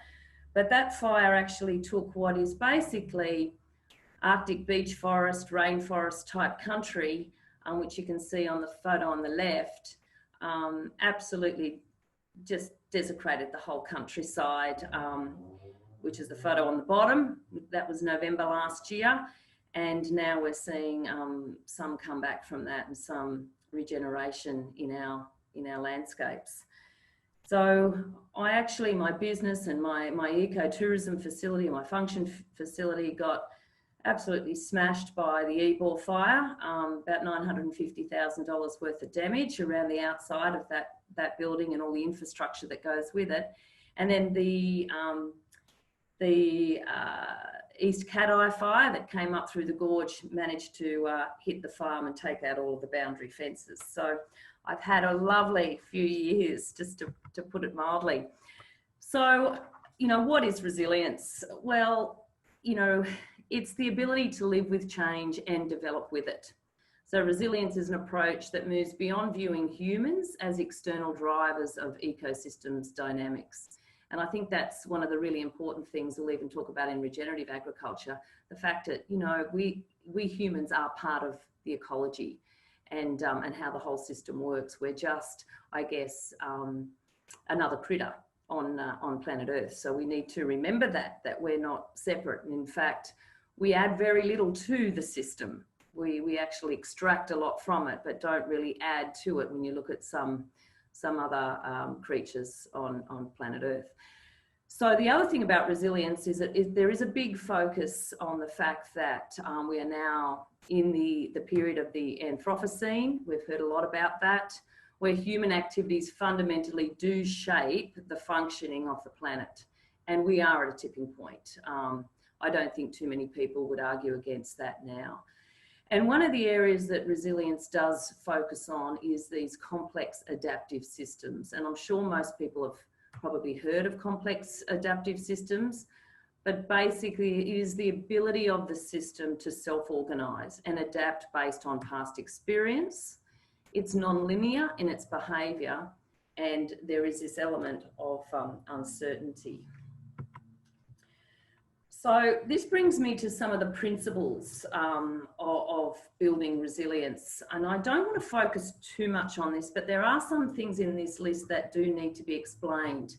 And when I first came across these 7 basic principles, which by the way has been put together by a lot of academics around the world, and they are part of the International Resilience Alliance. So there's been a lot of work going into these 7 principles, and they're quite interesting when you unpack them. But one that did step out to me, and I thought, oh, what do they mean by redundancy? You know, we all understand diversity, but what does redundancy mean? And basically redundancy is when several species are performing the same function. Now we get into trouble when we only have one species performing a very important function. And the best example I can use of that is bees. So if you look at the role that bees play, for instance, in pollination, without bees on the planet, nothing will exist. We will just collapse as a planet. So redundancy is best, I think, explained through the role that bees play, as against the roles perhaps the humans play, which I have to scratch my head and think, well, what do we really add to the planet at the end of the day, without trying to be negative. From an individual's perspective, you can look at redundancy even in family farms as those family farms that don't have succession plans in place or don't have a younger generation coming through that want to work the farm or be part of the landscape and be part of the agricultural scene. You know, if that's not there, you have a very risky sense of lack of redundancy. There is nothing to go to the next generation, and there's no succession in place for that family farm. Another one of these points that I think needs a little bit of explanation is managing connectivity.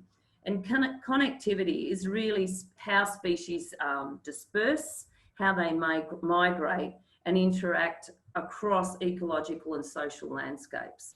And so that connectivity becomes really important, and it becomes important for humans as well, because we need to be able to connect with other humans. We need to be able to breed with other humans that aren't our own. So we need to, have healthy offspring. Basically, you can't end up, with your cousins, as we all know. So we need to be able to also have that connectivity across different geographical regions, for instance, and so do species to be able to mate and exist into the future. And then we look at things like slow variables and feedbacks.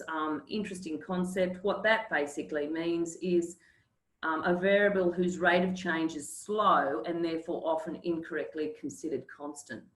So we're not actually seeing the change because it seems very slow, and therefore we just think not much is happening.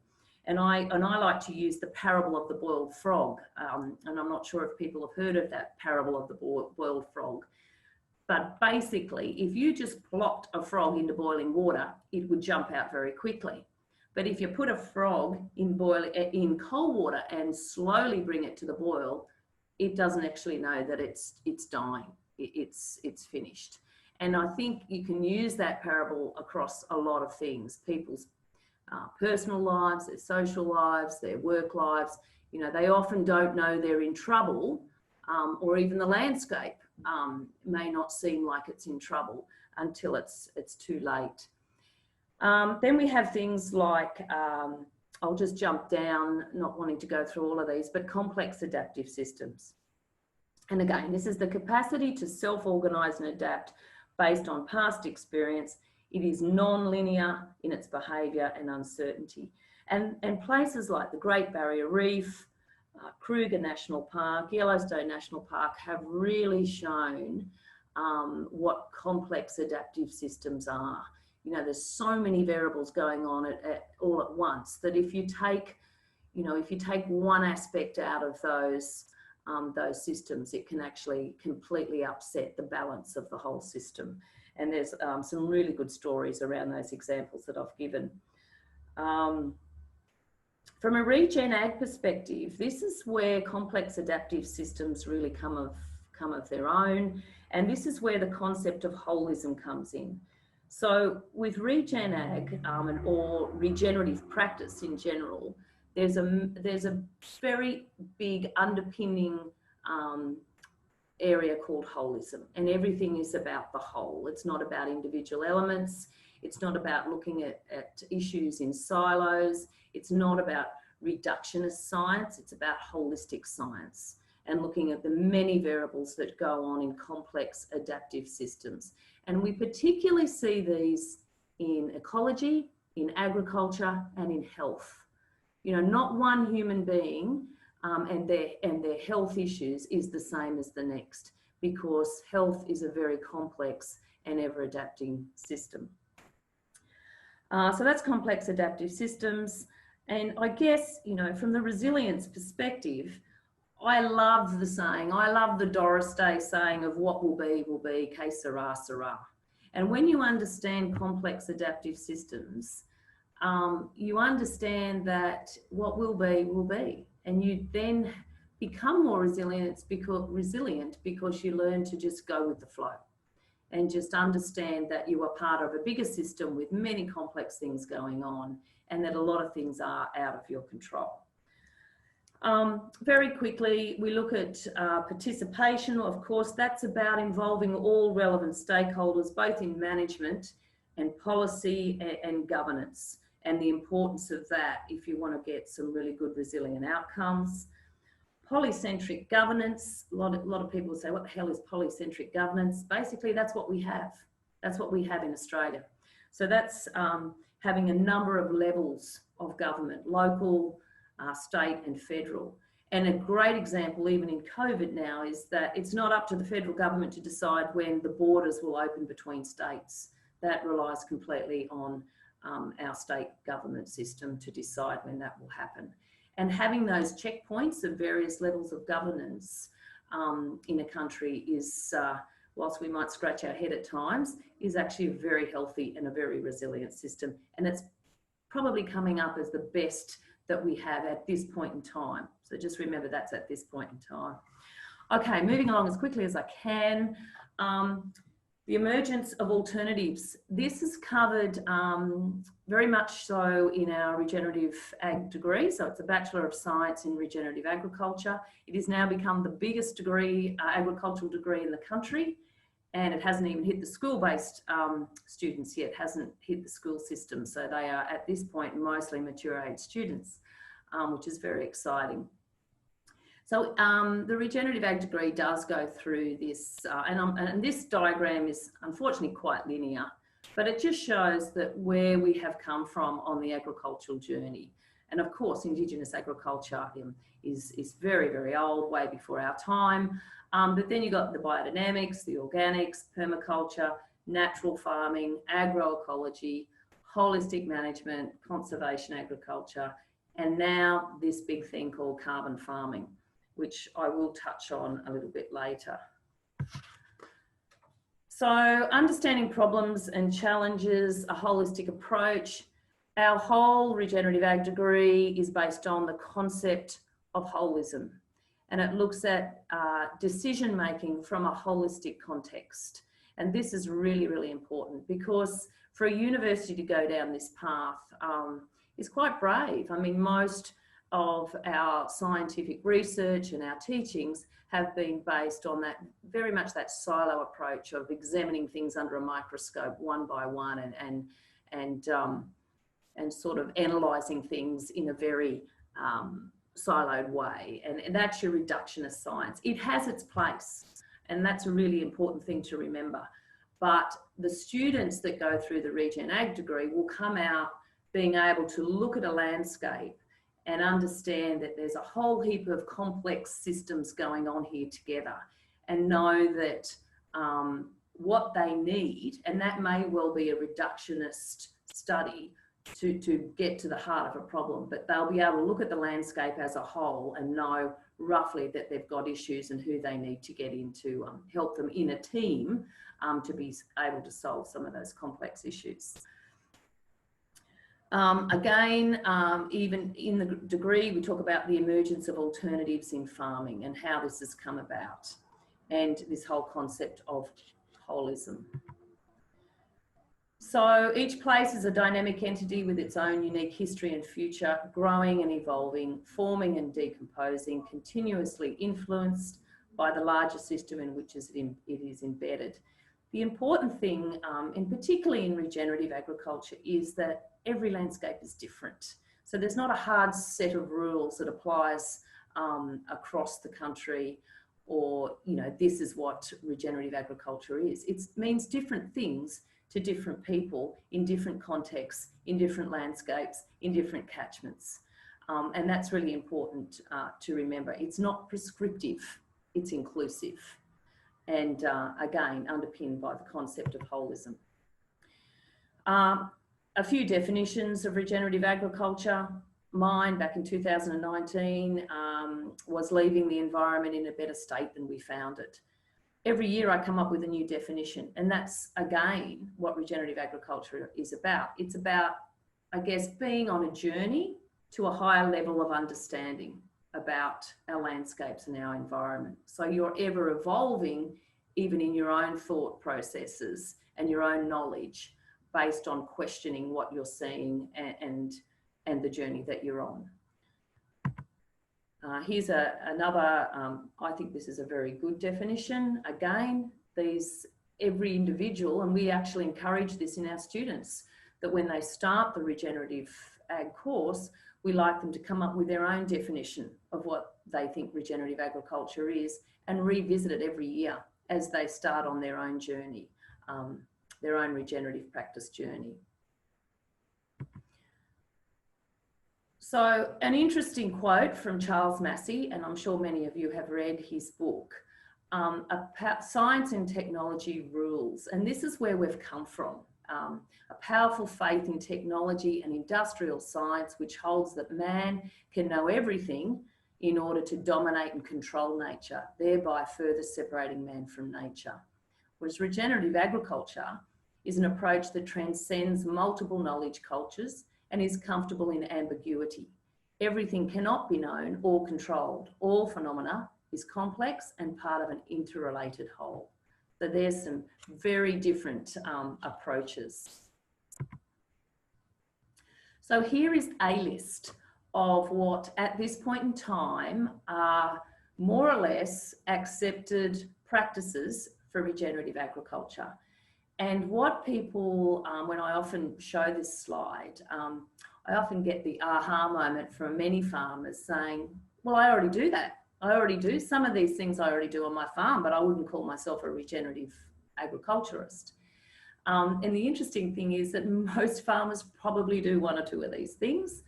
And when you start on a regenerative ag journey, I strongly suggest that you start with one or two practices and see how you go. And if you get success with those practices, then you tend to sort of want to do something else, and you sort of go from there. But if you were to implement, say, half a dozen of those practices all at once, it's almost like detox. You know, you probably will go broke doing that, because the whole system will go into detox and respond in the first few years, perhaps negatively. And then after that, it starts to go, oh, okay, I get it. I get what this is about. So, you know, it is a step-by-step, slow process. Don't try and do everything at once. Just try one of these tools. That's what they are. They are a bunch of tools. They are farming tools. They're different practices. They work on Some landscapes, they don't work on it. Some of them don't work on other landscapes. Some of them aren't necessary. So it's really out of this list what might work for you. But I do encourage you to maybe try one or two of them if you're not already. And you'll find that what these practices do, and may I say this list, it's not meant to be prescriptive. It will forever be changing. So there will be practices on here that in the future we probably won't do because they'll be outdated. They won't be as successful as they once were. And there'll be new practices, I'm hoping, that will come on board. And that's the beautiful thing about regenerative agriculture. It's not like organics. It's not like a tick the box, you're in or you're out. You must do these things to be a regenerative practitioner. It is a bunch of different experimental tools that work on different landscapes in different conditions, depending on what the farmer is trying to achieve.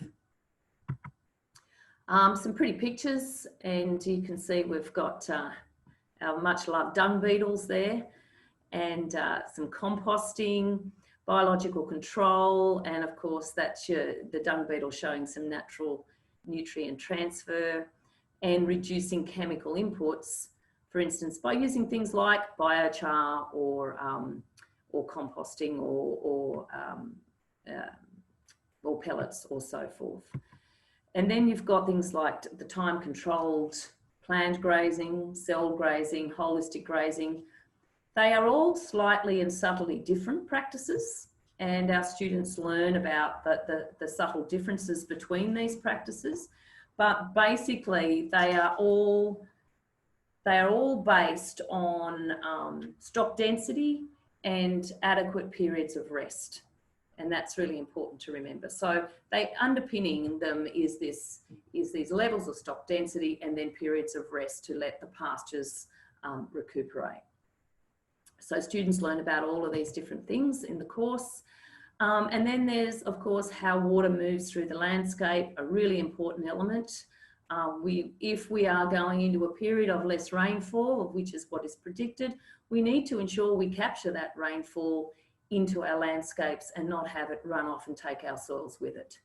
And many of us have probably seen that in certain areas around the country. It's devastating to watch.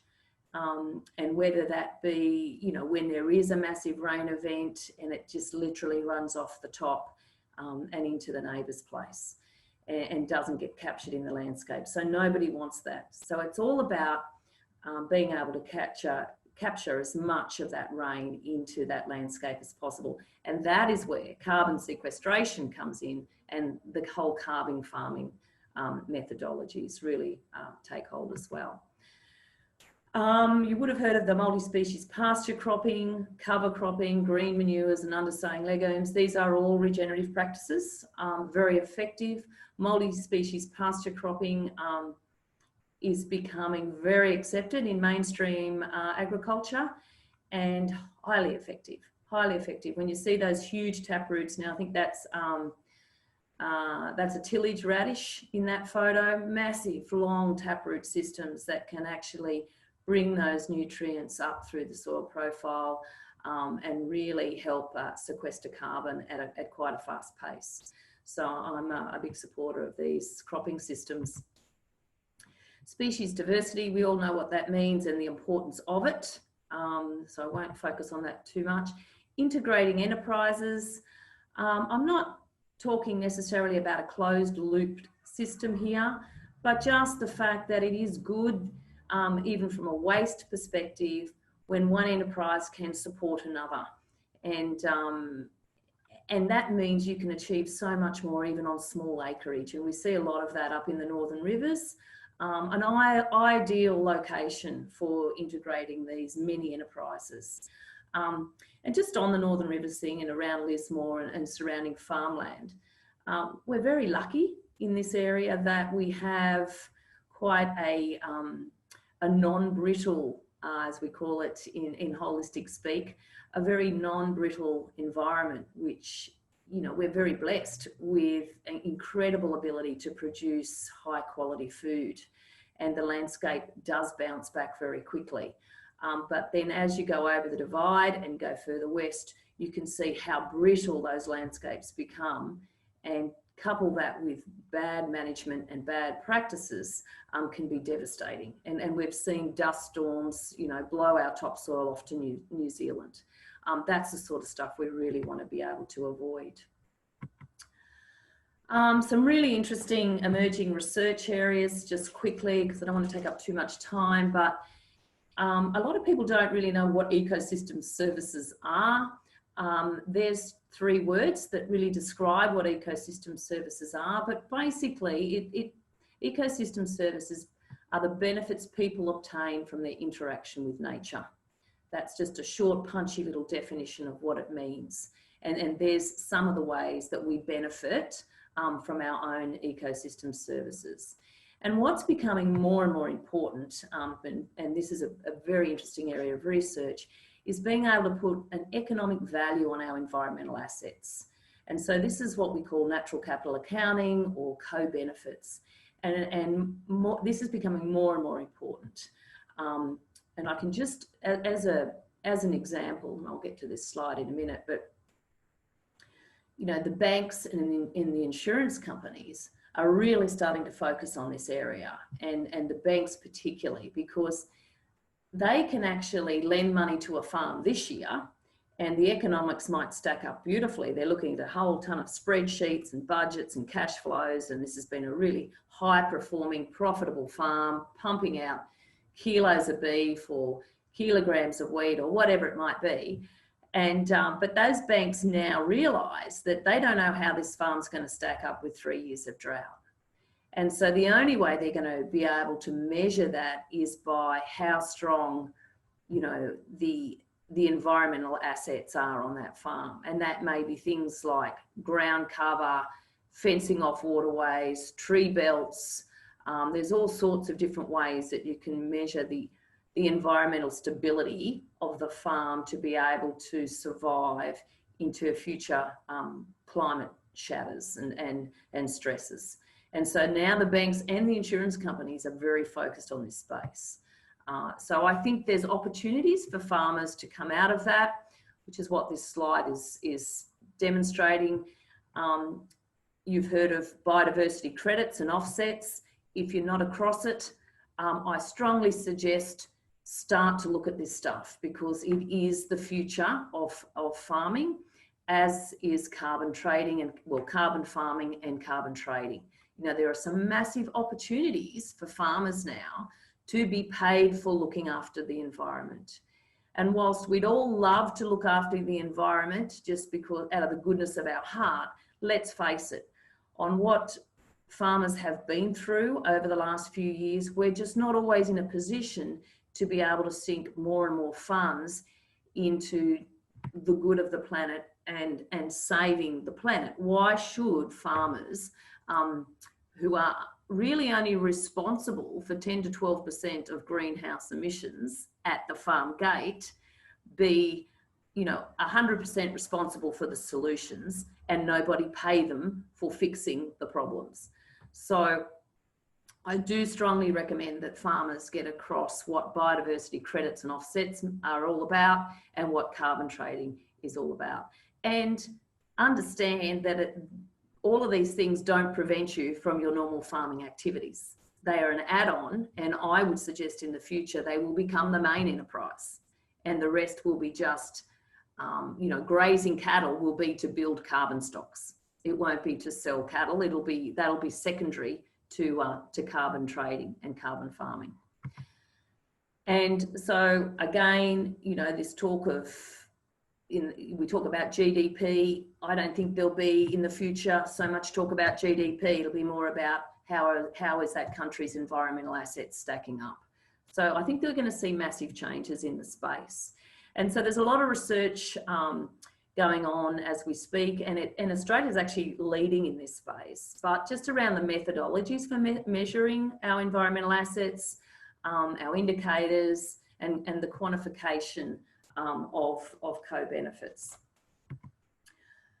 Again, you know, the facts are farmers are only responsible for 10 to 12%. You hear all of these percentages banded around that, you know, agriculture contributes these astronomical percentages to greenhouse emissions. That is not true. It's only true when you add in a ton of supply chains and manufacturing on top of it. So I get very angsty when farmers are blamed for things that, you know, is just not correct and not fair. What can we do? Of course, we can reduce our crop and livestock emissions. There's plenty of methodologies around for us to be able to do that. Sequestering carbon is the key, and decrease emissions through regenerative agricultural production systems. Just a little bit on carbon farming. A lot of people are very interested in it. Just a few little dot points, and these are my own because I am carbon farming and I've made all the mistakes so far that there probably is to make. But make sure you baseline where you are at. That's critically important. Do register with the government. It doesn't mean you have to trade, but if you don't register in the future, if you find you have built your carbon stocks, you've missed an opportunity to be able to trade if you wanted to. So I understand carbon farming and carbon trading are two very different things, but regardless, do register that you are measuring your carbon with the government and do abide by their systems of what practices you can do to increase your carbon. Carbon prices are only going to go in one direction, and that is up. So right now we see government prices at around $15 per ACCU, which is Australian Carbon Credit Unit, which is the measurement that they use. That's probably the lowest market for carbon is through the government. If you look at places like Korea, they pay around $45 per ACCU. So there's a big variance, and all of these, so there is the government market mechanism, but there's also the commercial world that will pay. So corporates do need to offset their footprint on planet Earth, and they will buy carbon off farmers to do that. So there's all sorts of markets out there. Again, you don't have to be thinking about trading, but register. So in the future, if you want to think about trading, you're in a position to do so, and you don't lose the carbon being paid for the carbon that you actually have produced. Again, regen practices and regenerative farming will also increase your triple bottom line.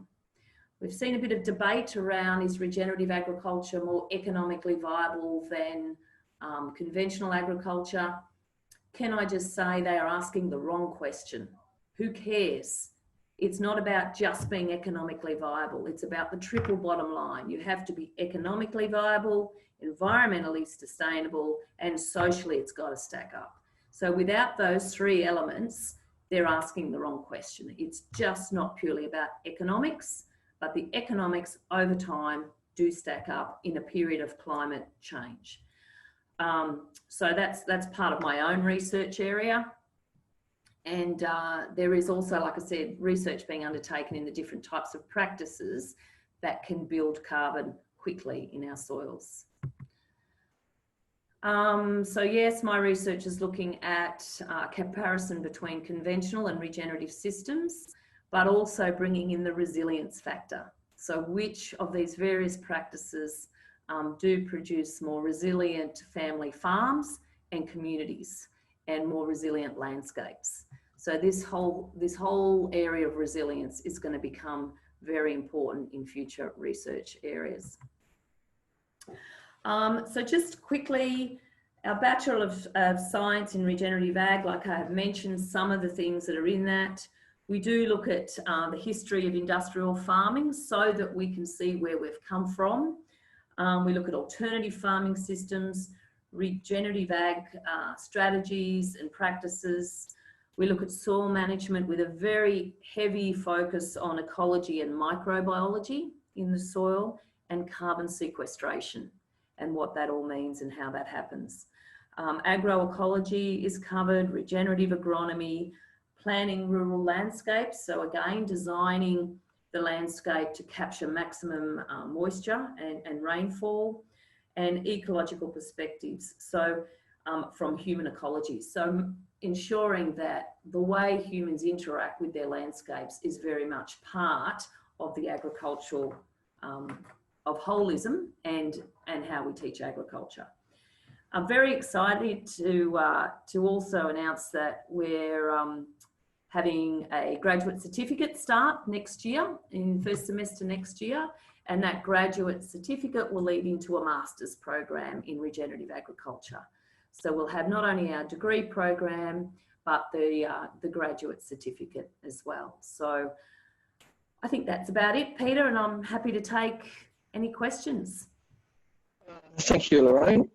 We don't have a lot of questions at the moment. I'd just like to thank Matthew because he has to leave.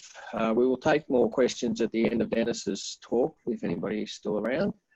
But this part of the talk now with Denis Ginnivan is about what the actual people of Lismore might like to do to build their resilience if they feel it's necessary, and also to have a better say or more say than they maybe already have in the processes that affect them.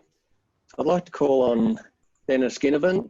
Now, Denis is a grassroots political leader who was the president and a foundation member of Voices for Indi, a community group based in northeast Victoria. He's also worked with Totally Renewable Yakandanda, developing their renewable energy system.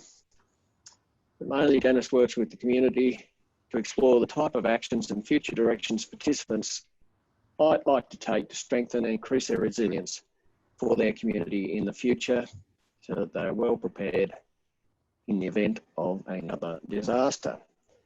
So Denis, are you ready to go? Yep, all good, Peter. All right, we'll go to Denis. Thank you. Okay, thanks very much, Peter, and hello everybody. Thanks very much to Farmers for Climate Action for the opportunity to speak here today. Also to Rob, Matthew and Lorraine for their presentations. It's just been really fascinating to see all these different perspectives, and I'm going to be pretty brief and sort of outline the broad messages that I wanted to put to, but then very much open to further questions too, Peter, if that works out. Happy to fit in with your time schedule. But so I'm just going to talk a little bit about my role. I'm going to draw on further on the case study of Indi, the federal seat of Indi in northeast Victoria. Some of the challenges that we're facing in our community and what are the possibilities for some ways forward. And it's just interesting, just when Matthew was speaking about the demise of newspapers and the sort of sense of control from the top down around what gets said and what gets done in the broader community's name, then the sort of approach that has been adopted broadly in Indi has been the other way around, is that the community have decided, well, what we're experiencing directly is the story, not what the top down wants to say we're experiencing. So really, the story that I'm going to be speaking about is one of empowerment for people, for local people, and to not have a sort of a hesitation to be strong and to have expressed their voice and to express their sense of power in a democracy. So it's a bit of the opposite way around. And I should say, if people want to follow up with further questions after the presentation, more than happy to do that, if that's okay via you, Peter. So in a nutshell, what happened in the federal seat of Indi is like a case study of what can potentially happen anywhere. But in 2012, a group of people decided that the way in which their representation was occurring with the connection between the representation and the community wasn't working so well. And that group decided, well, we can actually build a way to improve that. So it's actually from the ground up, and whether that was in our case, it was within discussion groups, but it could be for the people listening today, could be within discussion groups around climate action or connecting to the Farmers for Climate Action group or whatever it is, but to find ways in which people can come together, express their views, and have that stronger voice. And that's what I'm doing in my role, is supporting rural communities to have that stronger local voice around many of the issues, some of which have been mentioned today, and how to be better connected. and I'm going to speak about how rural people and communities can connect with those representatives, as I said. And it's not a question of being one side of politics or the other. It's actually, no matter who your federal representative is or your state representative, there's opportunities for the community to improve the working relationship, that it's a two-way street. In fact, it's a responsibility of the community to help their representative do their job. So what I'll speak about now is what happened in Indice. This is the case study. There's since that initial phase of community decided to do that, there's now been 3 federal elections where an independent has been elected, and that's on the platform or the mandate of listening to what it was that the community themselves had expressed. And I'll just use one very good example, and that's with the group that, as Peter mentioned, which is called Totally Renewable Yakandanda. Small town, small community, got a goal to be effectively off the grid by 2022. They're getting there, still got a fair way to go, but it's a strong sense of endeavour. And so, by way of example, but our federal member has decided that in addition to Totally Renewable Yak, there's about 13 other community energy groups around the region. And she has committed to representing the intent and the purpose and the aspirations of those groups politically into the federal parliament. And more recently, just by way of an example of where this can lead to, Helen Haynes is now the federal MP, has released a discussion paper that's for national commentary. So it's actually with a view to developing a national strategy for community renewable energy. So I guess in the absence of newspapers and top-down expression of power and influence and voice, then what we've got here is an example of how that can happen the other way around, and that we can have input into the federal parliament through processes that have led to a better working relationship between the representative and the local community. So very quickly, what's happening at the moment is that for those who follow AFL, there's more members of the Richmond Football Club than there are of all political parties collectively. So that declining membership rate and influence within those, and policy influences within those parties, is getting into a smaller and smaller number of hands. And there doesn't appear, under a party model alone, there's no invitation to participate, no door through which one can enter and say, this is what we want to do in this community here. I think what I'm speaking about creates an opportunity to reverse that, to find ways to connect.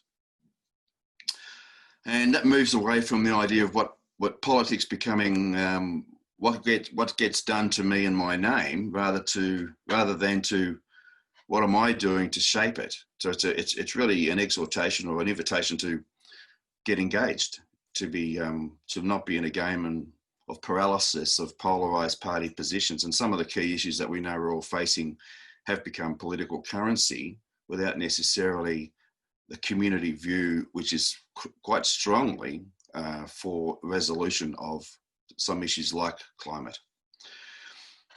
So in summary, for this very short presentation, a way forward is for that community to rise and to express its voice, to express its power, to shape outcomes, for example, in the areas of integrity, climate, bushfire recovery, drought and energy. It's a citizen's responsibility, and I have a right to do that. And processes that can be developed, and they have been in this federal seat here, which have been respectful and transparent and ethical, to enable people to have confidence that if I want to have a voice about the issues I wish to raise, I'm not to be, criticised for having those views. There's a sort of a way to build those conversations in a positive form. So in a nutshell, that's what people power can be in the equation of representative politics. And I think I just wanted to sort of put that there to say there's a lot more behind all of the things that I've mentioned, but there's a nutshell presentation of what it is that I think can be added to the strategy that Farmers for Climate Action and others are seeking, is that the engagement with local people. Thanks. I'll stop there now, Peter. I'm more than happy to take questions later. Thanks, Dennis. All right. Well, we've been at it for a fair while, and we've got some questions. If I go to those in a minute, what I might do is call on Wendy Cohen, our CEO, to effectively wrap the webinar up, which will take about 5 or 10 minutes. And then I've got a good question here, which could take a bit of answering for Lorraine, if Lorraine is able to stay on for a minute. After that, I'll open up all the mutes if I can. If people, I'll leave it as it is, but you can unmute yourself and ask questions. Just bear in mind that when you do that, a whole lot of background noise comes through, and it can be disruptive. So if Wendy's available now, yes, I am. I'm here. Call on Wendy to give you a quick rundown on what FCA is about, and to thank you for coming today. Thanks so much, Peter. And again, apologies for not being able to be there at the very start. I had to drop my son off at school. Hi, everyone. Thanks so much for attending our Lismore and Northern Rivers Community Resilience Forum. I hope you enjoyed it. As you know, I would imagine most of you know, Farmers for Climate Action is an organisation which works with farmers and their communities across rural and regional Australia. We work to build climate literacy across farming communities and advocate for farmers taking climate action. FCA is a grassroots movement, and we work closely with farmers to identify and implement measures on and off farm to tackle climate change, and to empower communities to work with low carbon solutions, adaptation and mitigation strategies to help create a sustainable and thriving rural and regional Australia. These forums have been coordinated, and we've had a wonderful series of them now, but they've been coordinated to help build on the work that we do. But most importantly, to provide some support and climate action network building ideas for rural and regional communities which have faced extreme challenges in the face of weather impacted events such as drought, fire and flood. And when we speak of community resilience and the power of a connected and strong community, we really need look no further than the communities of Northern Rivers, North Coast of New South Wales.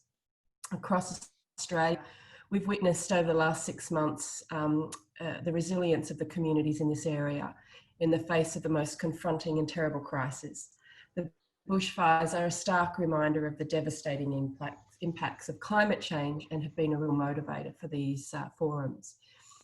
The response in your area has been vivid and compelling, and a demonstration of what a community can achieve to overcome the most horrific challenges. And now with COVID-19 crisis, you're again showing that you are resilient and you are innovative and connected.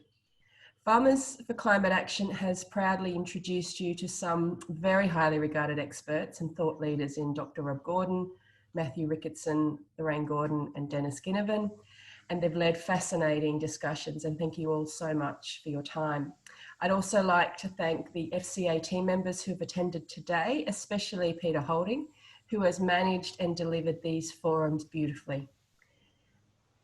During the entire series, we've heard the challenges we face together as a result of climate impacted weather crises, the impact on health and mental well-being that disasters have on us, the ways that we can work together as businesses and farms to mitigate the impacts of climate change and cope better with disasters. We've heard about how we can work with regenerative agriculture and listen to our land better and work with it. And we've even developed, as of today, a much better understanding of how we navigate current media, even fake news. And as Dennis outlined, working together, communities can create a unified and powerful response to help build a resilient and sustainable rural and regional Australia. So where to next? How can you all get involved? There's a couple of ways that are, you know, quite simple, but involve quite a bit of work and commitment, I guess, going forward. So you could form community groups, networks and structures in your local area to take action. They can include climate smart practices and principles, for example. You can reach out to friends and neighbours and workmates and build a network and spread the word. And you can engage with your elected representatives at all levels of government and help change the politics. Farmers for Climate Action even has some yard signs available, so be in touch with us either via Facebook or through info@farmersforclimateaction.org.au. These signs are a great conversation starter and a powerful way to spread the message. Thanks again, everyone, and back to you, Peter. Thanks, Wendy.